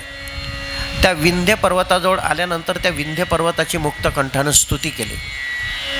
पहिल्यांदा मुक्तकंठानं स्तुती केली आणि ते स्तुती करता करता नारदांनी त्यांच्यासमोर मेरू पर्वताची स्तुती करायला सुरुवात केली की मेरू पर्वतासारखा उंच पर्वत कोणी नाही, मेरू पर्वतासारखा वैभवशाली कोणी नाही. आता विंध्य पर्वताच्या समोर मेरू पर्वताची स्तुती केल्यानंतर विंध्य पर्वताला कमीपणा वाटला. मग त्या विंध्य पर्वतानं आपलं असं स्वरूप वाढवलं की मेरू पर्वतापेक्षा मी आता उंच होतो, म्हणून त्याने असं स्वरूप वाढवलं की आकाशाला भिडेल असं. आणि एवढं उंच स्वरूप वाढवल्यामुळे चंद्र सूर्यांची गती दिसेनाशी झाली. सूर्य उगवला हे कळेना, चंद्र उगवला हे कळेना, मग काही सगळीकडे अंधार. मग आता ही भीती कोण घालवणार? नारदांनी तर समजा हे असं केलं. मग सगळे देव ब्रह्मदेवाकडे गेले आणि ब्रह्मदेव युक्ती सांगतायत की आता हे जर पृथ्वीवर पुन्हा धनधान्य व्हावं असं वाटत असेल, पाऊस पडावा असं वाटत असेल, ही धनधान्याची विपुलता व्हावी असं वाटत असेल, तर त्याच्यासाठी अगस्त्य मुनीकडे गेलं पाहिजे. मग या सगळ्या देव लोकांना सांगितलं तुम्ही अगस्त्य मुनीकडे जा. अगस्त्य मुनी हा विंध्य पर्वताला सांगू शकतो, त्याच्याशिवाय तो कोणाचा ऐकू शकणार नाही. त्यावेळेला अगस्त्य मुनी हे वाराणसीत राहत होते बरं का.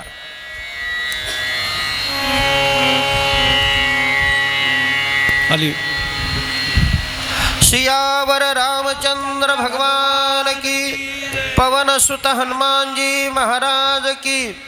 मग हे सगळे देव वाराणसीमध्ये म्हणजे काशीला गेलेत. अगस्त्य मुनींचा आश्रम तिथं होता. मग तिथं गेल्यानंतर अगस्त्य मुनींच्या चरणावर सगळ्या देव लोकांनी नमस्कार केला आणि सांगितलं हे बघा विंध्य पर्वतानं आपलं स्वरूप वाढवलेलं आहे आणि स्वरूप वाढवल्यामुळे चंद्र उगवत नाही, सूर्य उगवत नाही, सगळीकडे अंधार आहे, धनधान्यानं सगळी पृथ्वी ओसाड पडलेली आहे आणि पाऊस पडत नाही. काहीतरी करा, पूर्ववहित जनजीवन चालू होईल असं काहीतरी कृपा करा. मग अगस्त्य मुनी म्हटले काही काळजी करू नका, त्या विंध्य पर्वताला काय सांगायचं ते मी सांगेल. मग अगस्त्य मुनी भगवान विश्वनाथाचं दर्शन घेऊन आता उत्तरेकडून दक्षिणेकडे निघाले. मध्यंतरी विंध्य पर्वत लागला. अगस्त्य मुनी येताबरोबर अगस्त्य मुनींच्या विषयी त्या विंध्य पर्वताला आदर होता, तो साष्टांग प्रणिपात करायला लागला. आणि मग अगस्त्य मुनी त्या विंध्य पर्वताला बोलतायत, विंध्या मला दक्षिणेची तीर्थयात्रा करायची आहे आणि दक्षिणेची तीर्थयात्रा करीत असताना आता तू तुझं स्वरूप उंच वाढवलं आहे, मला कसं जाता येईल, मला जायला वाट नाही आहे, म्हणून मला निदान पलीकडे जाण्यासाठी तू वाट मोकळी करून दे. त्या अगस्त्य मुनीची विनंती ऐकताबरोबर आज्ञा मिळताबरोबर तो विंध्य पर्वत एकदम जमीन सोयता झाला आणि तिथून मग त्या अगस्त्य मुनी पलीकडे आलेत आणि त्या विंध्याला सांगितलं की हे बघ मी तीर्थयात्रा पूर्ण करी परत येईपर्यंत तुझं स्वरूप वाढवू नको. मग अगस्त्य मुनी इकडे आल्यानंतर पलीकडे तिकडे गेलेच नाही असं धरा, कारण तिकडे गेले असते तर पुन्हा वाढला असता, म्हणून ते आपल्याच परिसरात आहेत. मग ते सगळे त्या पर्वतानं आपलं लहान स्वरूप केल्यामुळे सूर्य उगवायला लागला, चंद्र उगवायला लागला, ढग बरसायला लागले, जिकडे तिकडे पाऊस पडायला लागला आणि पाऊस पडल्यामुळे झाडं झुडपं जी आहे ते हिरवीगार झाली, धनधान्याची विपुलता झाली, लहान लेकरं आनंदित झाले, गायी वासरं आनंदित झाले, नद्यांचे जे जलस्रोत खंडित झालेले होते ते प्रवाहित झाले. अशी आनंदानं सगळीकडे पुष्पवृष्टी झाल्यामुळे आता दंडकारण्यामध्ये मनुष्यांची वृद्धी त्यामुळे झाली. तर त्याच्या अगोदर सगळे राक्षस लोक इथं राहत होते. अशा या दंडकारण्याचा इतिहास सांगितला. आता भगवान प्रभू रामचंद्र बोलतायत की ऋषीवर्य आता मला ह्या दंडकारण्यामध्ये निवास करायचा आहे, तर दंडकारण्यामध्ये निवास करण्यासाठी मला चांगली जागा कोणती ते सांगा ना. अगस्त्य मुनीने सांगितलं आता इथून पश्चिम दिशेला, म्हणजे आता नाही म्हटलं तरी त्या अंकाई किल्ल्यापासून पश्चिम दिशेला ही पंचवटी आहे. इथून पश्चिम दिशेला काही अंतरावर अरुणा, वरुणा आणि गोदावरी या तिघांचा संगम आहे. त्या नद्यांची नावं पण नाथ महाराजांनी दिलेली आहे. आणि तिथं कपालेश्वराचं सुंदर देवस्थान आहे. तिथं तुम्हाला राहण्यासाठी नियोजित जागा व्यवस्थित आहे, म्हणून तुम्ही तिथं जा आणि पंचवटीमध्ये निवास करा. अगस्त्य मुनींनी प्रभूंना ही पण विनंती केली होती की तुम्ही माझ्या आश्रमामध्ये राहा, परंतु प्रभू म्हटले मला त्या गौतमीच्या तीरावर सांगितलेलं आहे, पण गौतमीच्या तीरावर कुठं राहायचं? मग ते अगस्त्य मुनींनी संकेत दिला आहे. अरुणा, वरुणा आणि गुप्त सरस्वती या तिघांच्या संगमावर जे कपाळेश्वराचं सुंदर देवस्थान आहे, अजूनही तुम्ही तिथे गेला तर कपालेश्वराचं सुंदर दर्शन आपल्याला होतं. मग तिथं भगवान प्रभू रामचंद्र येत आहेत. तर येताना काय घटना घडते ती पहिल्यांदा बघा. अगस्त्य मुनींचं आणि लोपामुद्रेचं दर्शन घेऊन आता भगवान प्रभू रामचंद्र, लक्ष्मणजी आणि सीतामाता तिथून निघालेले आहेत. पश्चिम दिशेला वाटचाल करत असताना काही अंतर चालत गेले. काही अंतर चालत गेल्यानंतर त्यांना आपल्या वाटेमध्ये असा एक अक्राळ विक्राळ गिधाड जातीतला पक्षी वाट अडवून बसलेला त्यांना दिसला, की ज्याचे भले मोठे लांब लांब पंख, लांब योजनपर्यंत पंख, भलं मोठं धिप्पाड शरीर, लांब लचक चोच, लाल जर्द निखाऱ्यासारखे डोळे.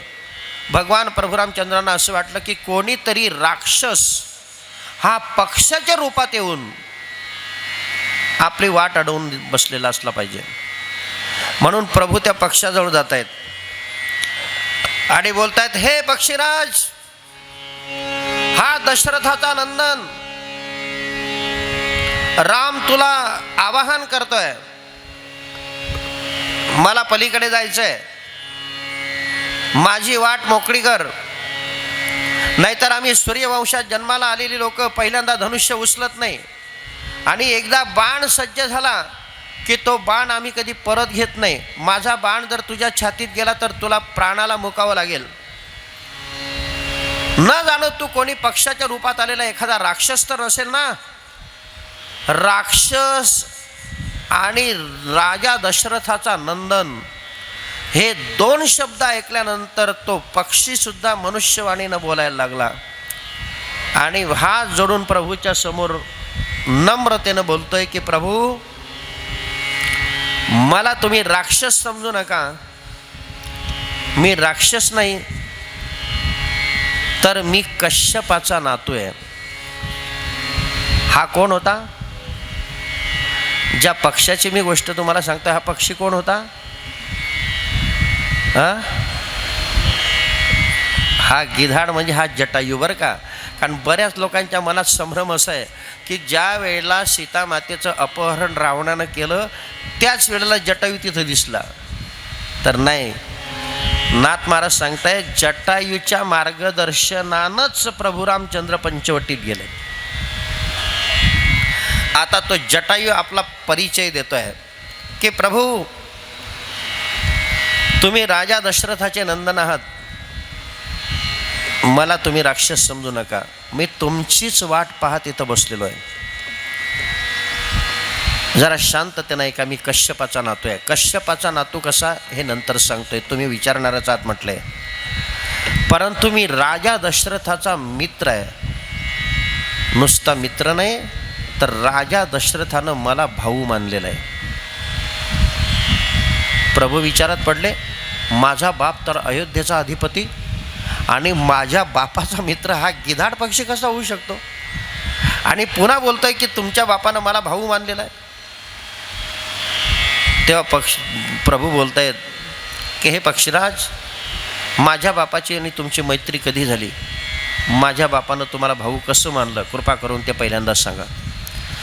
त्यावेळेला तो पक्षीराज बोलतोय की रामा ऐक, ज्या वेळेला देव आणि दैत्यांचं घनघोर युद्ध झालं त्यावेळेला राजा दशरथाला त्या देवलोकांनी बोलवलं.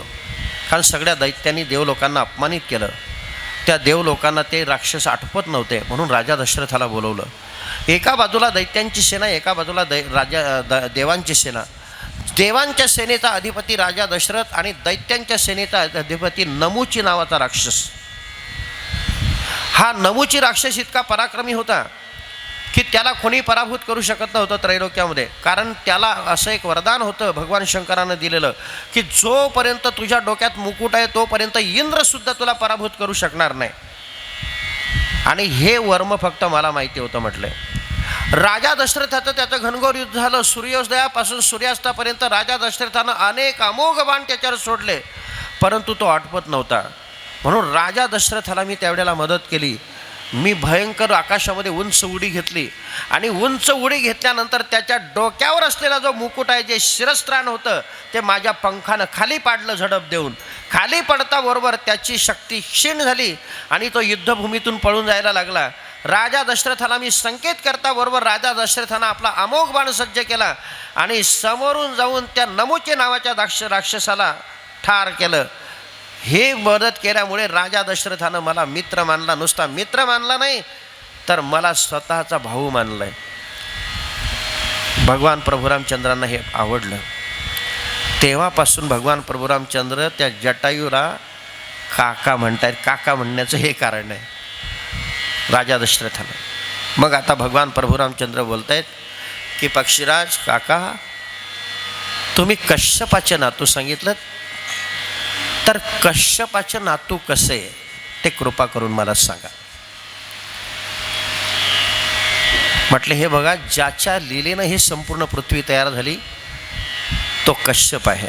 म्हणून मगाशी मी तुम्हाला बोलून गेलो की आपल्या संस्कृतीमध्ये, आपल्या धर्मामध्ये जे गोत्र आहेत त्यामध्ये कश्यप नावाचं गोत्र सर्वश्रेष्ठ मानलेलं आहे. कश्यपाच्या गोत्रामध्ये सगळ्या गोत्रांचा आविष्कार आहे.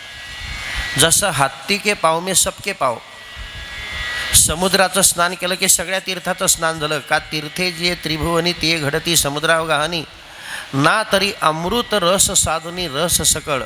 अमृत प्याल्यानंतर सगळे रस पिल्याचा आनंद मिळतो. तसं कश्यपाच्या नावाचा उच्चार केला की सगळ्या गोत्रांचा उच्चार केल्याचं पुण्य मिळतं. म्हणून तुम्ही त्र्यंबकेश्वरला नारायण नागबली करायला गेलात, मग तिथं गेल्यानंतर सगळ्यांना काही गोत्र माहिती नसतं. मग ते ब्राह्मण बाबा म्हणतात तुमच्या बाबाचं नाव सांगा, तुमच्या आजोबाचं नाव सांगा. आजोबापर्यंत सगळ्यांना माहिती असतं, परंतु पुढचं काही माहिती नसतं. पुन्हा विचारतात तुमच्या गोत्राचा उच्चार करा. गोत्र तर बऱ्याच लोकांना माहिती नसतं, मग ते डोकं खाजवायला लागतात. ते म्हणते काही डोकं खाजवू नका, म्हणा गोत्र कश्यपश्य. कश्यपाच्या नावाचा उच्चार केला की सगळ्या गोत्राचा उच्चार केल्याचं पुण्य लागतं. म्हटलं मी कश्यपाचा नातू आहे. म्हटलं कश्यपाचा नातू कसा? तर म्हणे ऐका, ही सगळी लीला कश्यपाची. कश्यपाला अनेक बायका, त्याच्यापैकी दिती, अदिती, दनू, कद्रू आणि विनिता. विनितेला 2 मुलं, एक गरुड आणि दुसरा अरुण. अरुण हा सूर्याच्या रथाचा सारथी आणि गरुड भगवान विष्णूचं वाहन. आणि गरुड असा पराक्रमी की याने आईच्या सुटकेसाठी भगवान विष्णूच्या अधीन असलेले जे अमृत आहे ते आणलं आणि आईची आपल्या बंधनातून मुक्तता करून घेतली. हे काही चमत्कारिक वाक्य ऐकल्यानंतर भगवान प्रभू रामचंद्र म्हणतात की गरुडानं आपल्या आईची सुटका कशी करून घेतली आणि त्याची आई कोणत्या बंधनात अडकलेली होती, कृपा करून ते सांगा. त्यावेळेला तो पक्षीराज जटायू त्या गरुडाच्या पराक्रमाची कथा सांगतोय आणि त्यांची आई बंधनात कशामुळे अडकलेली होती तेही सांगतोय. आता थोडंसं कश्यपाला ज्या अनेक बायका आहेत त्याच्यापैकी दिती, अदिती, दनू, विनिता आणि सर्पांची आई कद्रू. आता हे दिती, अदिती, दनू ह्या थोड्याशा बाजूला ठेवा. आपल्याला फक्त या कथेमध्ये कद्रू आणि विनितेचा संबंध आहे.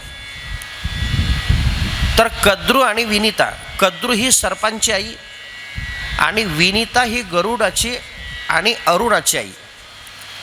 आता अरुणाचा आणि गरुडाचा जन्म कसा झाला? कारण गरुड हा भगवंतापर्यंत पोहोचवणारा आपल्याजवळ मोठा भक्त आहे. म्हणून आपले वारकरी लोक जशी हनुमानजीची प्रार्थना करतात तशी गरुडाची प्रार्थना करतात. गरुडाचे पाये, गरुडाचे पाये, गरुडाचे पाये, गरुडाचे पाये. ठेवीन वेळो वेळा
आपले जगद्गुरू संत श्रेष्ठ तुकोबाराय त्या गरुडाच्या पायावर डोकं ठेवत आहेत. गरुडाचे पायी ठेवीन वेळोवेळा डोई. आता जगद्गुरू तुकोबाराय म्हणजे तुकिता तुलनेशी ब्रह्म तुकासे आले, परंतु गरुडाच्या पायावर डोकं ठेवत आहेत. काय कारण आहे तर तुकोबारायांना माहिती आहे की गरुड हा भगवंताला वाहून नेणारा भगवंताचा सखा आहे. म्हणून ज्या तुकोबारायांनी गरुडाला नमस्कार केला आहे त्या गरुडाची माहिती असणं फार महत्त्वाचं आहे. कारण भगवान विष्णूचं वाहन आहे. गरुडाची कथा जरी तुम्ही ध्यानात ठेवली आज तरी भरपूर झालं. आता गरुडाचा जन्म कसा झाला आणि सर्पांचा जन्म कसा झाला आणि आता ही कद्रू आणि विनिता यांच्यामध्ये पैज कशी लागली आणि विनिता बंधनात कशी अडकली.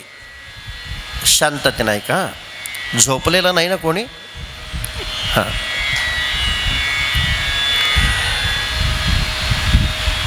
कश्यपाला ज्या अनेक बायका होत्या त्यापैकी कद्रू आणि विनिता ह्या दक्ष प्रजापतीच्या 2 कन्या, अतिशय सुंदर, अतिशय सुलक्षणी. मग त्या दक्ष प्रजापतीनं या दोघही कन्या कश्यप मुनीला दिल्या. आता कश्यप मुनी म्हणजे ब्रह्मदेवासारखे तेजस्वी, ब्रह्मदेवासारखे शक्तिशाली.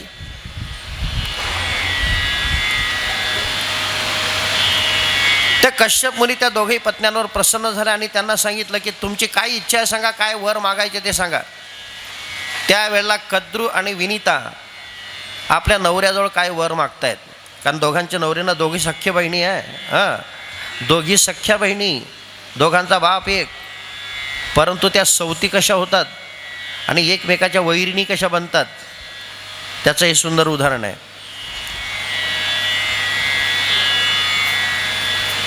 त्या कश्यप कद्रूला बोलतोय, कद्रू तुझी काय इच्छा आहे, काय वर मागायचे ते माग. ते म्हणायला लागली, हे बघा मला असे काही 1000 पुत्र द्या की ते पुत्र तेजस्वी असायला पाहिजे आणि त्यांचा संपूर्ण जगतामध्ये दरारा असायला पाहिजे. मग ते पुत्र सर्पाच्या रूपात दिले तरी मला ग्राह्य असतील. ले तथास्तु, हिला सर्प आपले पुत्र व्हावे अशी इच्छा आहे. जा, तुझी इच्छा पूर्ण होईल. विनीते तुझी काय इच्छा आहे. ते म्हटले मला 1000 पोरं नको, 2च द्या, परंतु ते महान पराक्रमी असले पाहिजे. म्हटले काही हरकत नाही.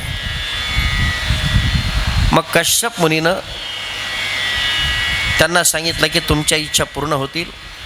इच्छा पूर्ण झाल्यानंतर तुम्ही एक करायचं की सर्प जे असतील त्या सर्पांना त्या पद्धतीनं वागवायचं, तुझे जे 2 पोरं असतील त्या पद्धतीने वागवायचं, तसे तुला संकेत मिळतील. मग या दोघेही राण्या गर्भवती राहिल्या. गर्भवती राहिल्यानंतर हिला सर्प पाहिजे ना, मग सर्पाचा जन्म कुठून होतो. सर्प आहे तसेच जन्माला येतात का, अंड्याच्या द्वारा. म्हणून या कद्रूने 1000 अंडे दिले.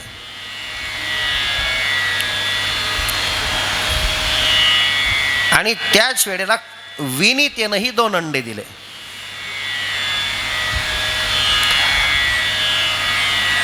मग कश्यपाने सांगितलं की हे बघा, हे जे अंडे आहेत हे एकदा उबदार भांड्यामध्ये ठेवा, त्याला उघडायचे नाही. मग त्या दासींना आनंद झाला. त्या कद्रूच्या ज्या दास्या होत्या त्यांनी उबदार भांडे तयार केले, त्या भांड्यामध्ये हे अंडी ठेवली. ते अंडे 500 वर्ष राहिले. किती? 500. या विनीतेनं जी अंडे दिली होती 2, तेही उबदार भांड्यामध्ये ठेवली. तेही त्यांनाही 500 वर्ष झालीत. परंतु 500 वर्षानंतर या कद्रूने त्या उबदार भांड्यामध्ये ठेवलेली अंडी एकामागून एक फुटली आणि त्यातून एक सुंदर अशा प्रकारचा तेजस्वी सर्प बाहेर आला. मग तिचे ते पोरं 1000 पोरं तिने बघितली. ते खेळायला लागले, एकमेकाशी मस्ती करायला लागले, एकमेकाच्या अंगावर लोळायला लागले. त्यांच्याकडे पाहून कद्रू आनंदित व्हायची, कारण तिने मागितलेला तो वर होता. कोणाची इच्छा काय असेल काही सांगता येत नाही. पण प्रकार असा झाला की त्या कद्रूला मुलं झाली, परंतु या विनितेचे जे अंडे आहे ना ते काय अजून फुटायला तयार नाही. ती विनिता मधल्यामध्ये थोडीशी द्वेष मत्सरानं हे झाले की मी आणि ही दोघांनी सारखे अंडे दिले, हिच्या पोटी हे 1000 पोरे जन्माला आले, त्या पोरांशी खेळत असताना ही आनंद लुटते, मला मात्र अजून तसं काहीच नाही आहे. म्हणून तिला तिच्याविषयी द्वेष वाटायला लागला, असूया तयार झाली. मग हिने काय केलं, जे 2 अंडे होते ना त्या 2 अंड्यामधला एक अंड आपल्या हाताने फोडलं. कोणी? विनितेनं. त्या अंड्याचे पूर्ण दिवस झालेले नव्हते, 500 वर्ष लोटून गेले, परंतु त्याची वेळ आलेली नव्हती अजून. म्हणून तिने तिच्या हाताने फोडलं. फोडल्यानंतर एक तेजस्वी बालक बाहेर आलं, परंतु तो तेजस्वी बालक असा बाहेर आला की त्याचं कमरेपासून वर अंग आहे हे परिणत झालेलं, पूर्ण झालेलं, परंतु कमरेपासून खालचा जो भाग आहे तो लुला पडलेला. जो पोरगा त्या अवस्थेत जन्माला आला त्याचं नाव अरुण. हा सूर्याच्या रथाचा सारथी. जन्माला येताबरोबर त्या पोरानं आपल्या आईला शाप दिला विनितेला की हे बघ, त्या तुझ्या सवतीसाठी तू माझा घात केलाय, तिला लवकर मुलं झाली म्हणून तुलाही तू मुलगा पाहिजे होता, म्हणून तू माझी पूर्ण दिवसाची वाढ न होताना अर्धवट तू अंड फोडलंय, म्हणून मला आता कायमस्वरूपी व्यंग राहणार आहे.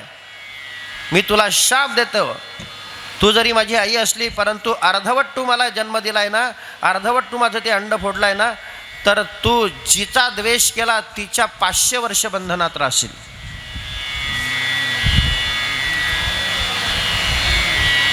पण आता हे बघ आई, मी तर निघून जाईल, परंतु या बंधनातून मुक्त होण्यासाठी तुला उपाय सांगतो की हे जे दुसरं अंड शाबूत आहे ना याला फोडू नको, ते आपोआप फुटेल, त्यावेळेला तू हात त्याला लावू नको.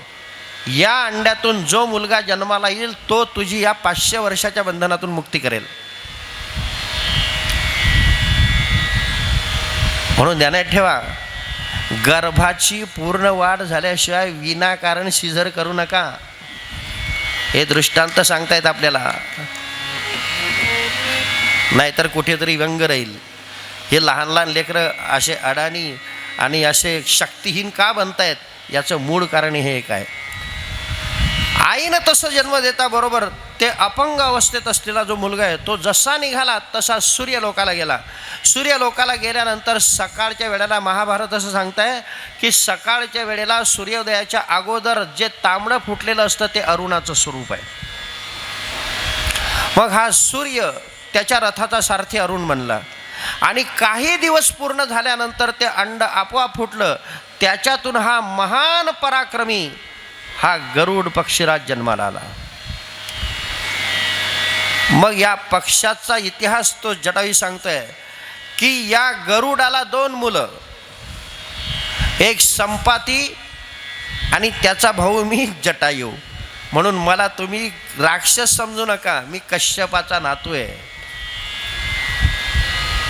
तुमच्या बापाचा मित्र आहे, तुमच्या बापानं मला भाऊ मानलेला आहे. भगवान प्रभू रामचंद्र पुन्हा एक शंका उपस्थित करतायत की पक्षीराज काका, जटायू महाराज, तुम्ही असं एक वाक्य वापरलं होतं की त्या गरुडानं आपल्या आईची बंधनातून सुटका करून घेतली कद्रूच्या, तर कद्रूच्या कोणत्या बंधनात आई अडकली होती सांगा ना. ते म्हटले ती अशी अडकली होती की कद्रू आणि विनिता या दोघांची पैज लागली. आता काही लोक विनाकारण पैज लावतात, त्या पैजेशी आपला काही संबंध नसतो, काही संबंध नसतो. ती पैज अशी लागली की ती कद्रू आणि विनिता दोघ्या सख्या बहिणी, पण नवऱ्याच्या घरी आल्यानंतर सवती बनल्या. ती कद्रू म्हणते का ग विनिते, तुला 2 मुलं आहेत, एक गरुड दुसरा अरुण. अरुण सूर्याच्या रथाचा सारथी आहे, हा गरुड भगवान विष्णूचं वाहन आहे. तर सूर्याच्या रथाला असलेली जी घोडे आहेत त्या घोड्यांचा रंग काय तुला सांगता येईल का? तुझ्या मुलानं तुला सांगितलेलं असेल ना की घोड्याच्या रथाचा रंग, सूर्याच्या रथाचा असलेल्या घोड्यांचा रंग काय येतो? म्हटले हो. म्हटले सूर्याच्या रथाला असलेली जी घोडी आहेत ती पांढऱ्या रंगाची आहे असं माझ्या अरुणानं मला सांगितलं आहे. म्हटले नाही, तू खोटं सांगते आहे. सूर्याच्या रथाला असलेली जी घोडी आहेत ती पांढऱ्या रंगाची नाहीत, ती निळ्या रंगाची आहे. कद्रू म्हणते निळ्या रंगाची आहे आणि विनीता म्हणते पांढऱ्या रंगाची आहे. दोघांमध्ये हुज्जत सुरू झाली. पण त्या म्हणत आहे की हे बघ, विनीता म्हणते हे बघ, भानगड काही करू नको. तुझ्या म्हटल्याप्रमाणे जर समजा निळ्या रंगाच्या असतील तर तू पैज जिंकले, आणि माझ्या म्हटल्याप्रमाणे जर पांढऱ्या रंगाचे असेल तर मी पैज जिंकले. पहिल्यांदा पैज लाव. पैज लावायची काही गरज नाही, पण पैज लावले. मग ते कद्रू म्हणते हे बघ, तुझ्या मर्जीप्रमाणे तू म्हणते तसे जर सूर्याच्या रथाच्या घोडे पांढऱ्या रंगाचे असतील तर तू पैज जिंकली. मी तुझ्या घरी 500 वर्ष दास्यत्व करेल, तुझं धुणं धुईल, तुझ्या घरची भांडीकुंडी घासेल, तुझं घर पुसून टाकेल, तू सांगतील ते दासीप्रमाणे काम करेल. आणि मी सांगेल त्या पद्धतीनं जर घोडे निळ्या रंगाचे असतील तर तू माझ्या घरी दास्यत्व करायचं. ठरलं दोघींचं. पण ते सूर्याच्या रथाला असलेले घोडे निळ्या रंगाचे पांढऱ्या रंगाचे त्याची खात्री करून घ्यायला पाहिजे ना. मग ती कद्रू सरपांचीच आहे ना शेवटी. ते आपल्या पोरांना विचारते, सरपांना, की काय रे, सूर्याच्या रथाला असलेली जी घोडे आहेत ती कोणत्या रंगाची आहे रे? त्या पोरांनी सांगितलं ती पांढऱ्या रंगाची आहेत. पांढऱ्या रंगाची म्हणण्याबरोबर तिने नाराजी व्यक्त केली की आता आपल्याला या विनीतेच्या दास्यत्वात अटकावं लागेल. ती म्हणायला लागली, हे बघा सरपांनो, आता तुमचं माझं नातं संपलेलं आहे, कारण आता 500 वर्ष मला विनीतेची दासी व्हावी लागणार आहे. म्हटले काय झालं? म्हटलं आमची दोघांची पैज लागली आहे. ते पोरं समजवत आहेत त्या आईला की आई, ती विनीता सात्विक आहे, कशाला तू तिचा द्वेष करते? घोडे जर पांढऱ्या रंगाचे आहेत तर तू निळ्या रंगाची का म्हणते? पण काही काही लोक असे आहेत की चांगलं शिकवलेलं त्यांना आवडत नाही. यांची आई आहे, ते पोरं खरं सांगतायत तरी ते त्यांना आवडत नाही.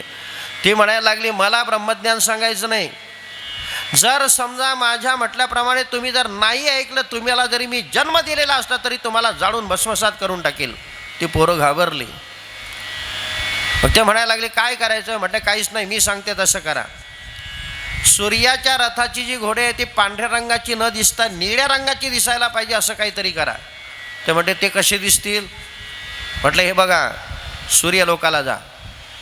सूर्यलोकाला गेल्यानंतर तुम्ही सर्प आहेत त्या पांढऱ्या घोड्यांना चावा घ्या, दंश करा. दंश केल्यानंतर तुमच्या अंगातलं जे विष आहे ते त्या घोड्याच्या अंगात जाईल, आणि ते घोडे पांढरे जरी असले तरी ते निळ्या रंगाचे दिसतील. मग निळ्या रंगाचे ते घोडे दिसले की मी पैज जिंकेल, विनीता माझी दासी होईल. सर्पांना आवडत नव्हतं हे खोट्या गोष्टी, पण आईची भावना आहे, दुष्ट प्रवृत्तीचे शाप देते म्हटले. ते कसे तरी गेले, त्यात चावा घेतला. चावा घेतल्याबरोबर ते पांढरी शुद्ध श्यामकर्ण नावाची घोडी, परंतु दंश करता बरोबर ते निळ्या रंगाची दिसायला लागले. धावत धावत आले आणि सांगितलं माते कद्रूकडे, लवकर जा त्या विनीतेला घेऊन, आणि ते घोडे पांढरे आहे का निळ्यात खात्री करून घ्या. ते निळ्या रंगाचे दिसतात. तुम्ही जर जायला वेळ लावला, विलंब केला तर सूर्याच्या प्रखर किरणामुळे त्या घोड्यांचं जे विष आहे ते शोषलं जाईल आणि ते घोडे पुन्हा पांढऱ्या रंगाचे दिसतील. मग ती कद्रू पुन्हा विनीतेकडे गेली, तिला घेऊन सूर्यलोकाला गेली. सूर्यलोकाला पाहता बरोबर ती घोडे निळ्या रंगाची. ती विनीता त्या अरुणाला बोलते, काय रे, तू तर म्हणत होता की पांढऱ्या रंगाची आणि हे तर निळ्या रंगाची दिसत आहेत. त्या अरुणाने सांगितलं की आई, ह्यांनी असं असं कपट केलेलं आहे, त्याच्यामुळे हे निळ्या रंगाची दिसत आहेत, नाही तर ती पांढरीच आहेत. शेवटी नाही इलाज आहे. आता काही का असे ना, मला हिच्या दास्यत्वात राहावं लागेल. पण लक्षात ठेव, तुझ्या पोटे आलेला जो गरुड आहे ना, तो पराक्रमी आहे, तो तुझी या संकटातून मुक्तता करेल. त्या कद्रूला तू विचार की तुला आवडणारी जी गोष्ट आहे ती सांग, जी आवडणारी वस्तू असेल ती तुला आम्हाला आणून देतो, माझ्या आईला तुझ्या बंधनातून मुक्त कर. मग ती विनीता, गरुड, अरुण त्या कद्रूला विचारतायत की हे बघ, माझी आई तुझ्या बंधनात आहे, तुझ्या बंधनात माझ्या आईला ठेवायचं नाही. त्या बंधनातून मुक्त करण्यासाठी तुला जी आवडत असेल ती वस्तू आम्ही आणून देतो, माझ्या आईला बंधनातून मुक्त कर. कद्रू हुशार होती. तिला असं वाटलं की किरकोळ गोष्टी मायावी जगतातल्या वस्तू मागून घेण्यापेक्षा अशी वस्तू मागू की त्याच्या योगाने अमरत्व प्राप्त होईल. ते म्हणायला लागले की तुझा मुलगा भगवान विष्णूचा वाहन आहे ना, तर भगवान विष्णूच्या आश्रित असलेलं जे परमामृत आहे ते परमामृत जर तुम्ही मला आणून दिलं तर तुझ्या आईची मी या दास्यत्वातून मुक्तता करेल. आपल्या शास्त्रामध्ये 5 प्रकारचे अमृत आहेत. स्वादामृत, उन्मादामृत, तृप्त्यामृत, सुप्त्यामृत आणि परमामृत. हे वेगवेगळ्या ठिकाणी आहेत. स्वादामृत हे अप्सरांच्या ठिकाणी असतं, अप्सरांच्या ओठावर असतं, म्हणून अप्सरा सगळ्यांना गोड वाटतात. उन्मादामृत हे दैत्यांच्या ठिकाणी असतं, म्हणून दैत्य नेहमी उन्मत्त असतात. तृप्त्यामृत हे देवांच्या ठिकाणी असतं, म्हणून देव नेहमी तृप्त असतात. आणि सुप्त्यामृत हे दिग्गजांच्या ठिकाणी असतं, म्हणून दिग्गज लोक नेहमी सुस्तावलेले असतात. परंतु परमामृत जे आहे हे परमामृत अप्सरांच्या ठिकाणी नाही, परमामृत हे दिग्गजांच्या ठिकाणी नाही, परमामृत हे आपल्या दैत्यांच्या ठिकाणी नाही, परमामृत देवांच्या ठिकाणी नाही, तर परमामृत हे फक्त असतं वैष्णवांच्या जवळ. म्हणून या परमामृताचं आपल्या भक्तिशास्त्रामध्ये नाव आहे नामामृत. या परमामृताचं नाव आहे कथामृत. या परमामृताचं भगवद्गीतेच्या भाषेमध्ये नाव आहे धर्म्यामृत. हे तू धर्म्यामृतमिदं यथोक्तं पर्युपासते श्रद्धाना मत्परमा भक्तास्ते तीव मे प्रिय. तर हे भगवान, कारण त्या अमृताची अशी शक्ती आहे, नाथ महाराज एकाच ओळीत सांगतायत, जेणे चुके जन्म मरण ते अमृत ते परमामृत विष्णू अधीन. जे अमृत प्राशन केल्यानंतर जन्म मरण चुकतं ते परमामृत विष्णूच्या अधीन आहे. ते परमामृत जर तुम्ही मला आणून दिलं तर तुझ्या आईच्या बंधनातून मुक्तता करेल. मग आपल्या आईच्या सुटकेसाठी तो गरुड ते परमामृत घेण्याकरता जातो. त्या परमामृताच्या आजूबाजूला 7 लोकांचं वलय असतं, ते तोडतो. वरुणाचं, कुबेराचं, यमाचं, जे सगळे वलय तोडतो. आणि तिथं असं एक सुदर्शन चक्रासारखं चक्र लावलेलं ते जे सारखं फिरत असतं ते आपल्या पंखाने तोडून टाकतो. आणि त्या सगळ्या बंधनातून तो अमृत कुंभ घेऊन येतो. अमृत कुंभ घेऊन आल्यानंतर या सगळ्या सर्पांना आनंद होतो. व त्या सर्पांना तो सांगतो, हे अमृत जर तुम्हाला लक्ष्मणा, जसा चित्रकूट पर्वतावर आश्रम तयार केला होता तसाच आश्रम पंचवटीमध्ये करायचा आहे. हत्तीसारख्या प्राण्यांनी उन्मत्त अवस्थेमध्ये जी झाडं उन्मळून फेकून दिली असतील ती घेऊन ये आणि त्याची आश्रमशाळा तयार कर. लक्ष्मण आपल्या कलाकुसरीनं आश्रमशाळा बनवतो आणि तिथं पुन्हा बहुजन हिताय बहुजन सुखाय या हेतूपूर्तीकरता भगवान प्रभू रामचंद्रांचा निवास सुरू होतो. मग या पवित्र अशा पंचवटीमध्ये कोणकोणत्या घटना घडतात आणि पुढे रामायण कसं पुढे सरकतं याचा विचार क्रमशः आपण आता उद्या करणार आहोत. कालच्या दिवशी मी गुरुदेवांच्या समोर सांगितलं होतं की आता चित्रकूट पर्वतावर न थांबता आज संध्याकाळपर्यंत प्रभूला आपल्याला पंचवटीत आणायचंच आहे. म्हणून अगदी 120च्या स्पीडनं आपण आणलेलं आहे बरं का. आता पुढे लंकेत जाऊन त्या रावणालाही मारायचं आहे. त्या 2-4 दिवसामध्ये भगवान प्रभू रामचंद्रांचा अभिषेक करायचा आणि लवकुशाचं गायन सगळ्यांना ऐकवायचं. आणि ती सीतामाता या जगाला कंटाळून कशी आपल्या जिथून जन्माला आली तिथं परत जाते तिथपर्यंत न्यायचं. आणि मग सगळ्यांची रजा घेऊन गुरुदेवांचा आशीर्वाद घेऊन परतीच्या प्रवासाला निघायचं.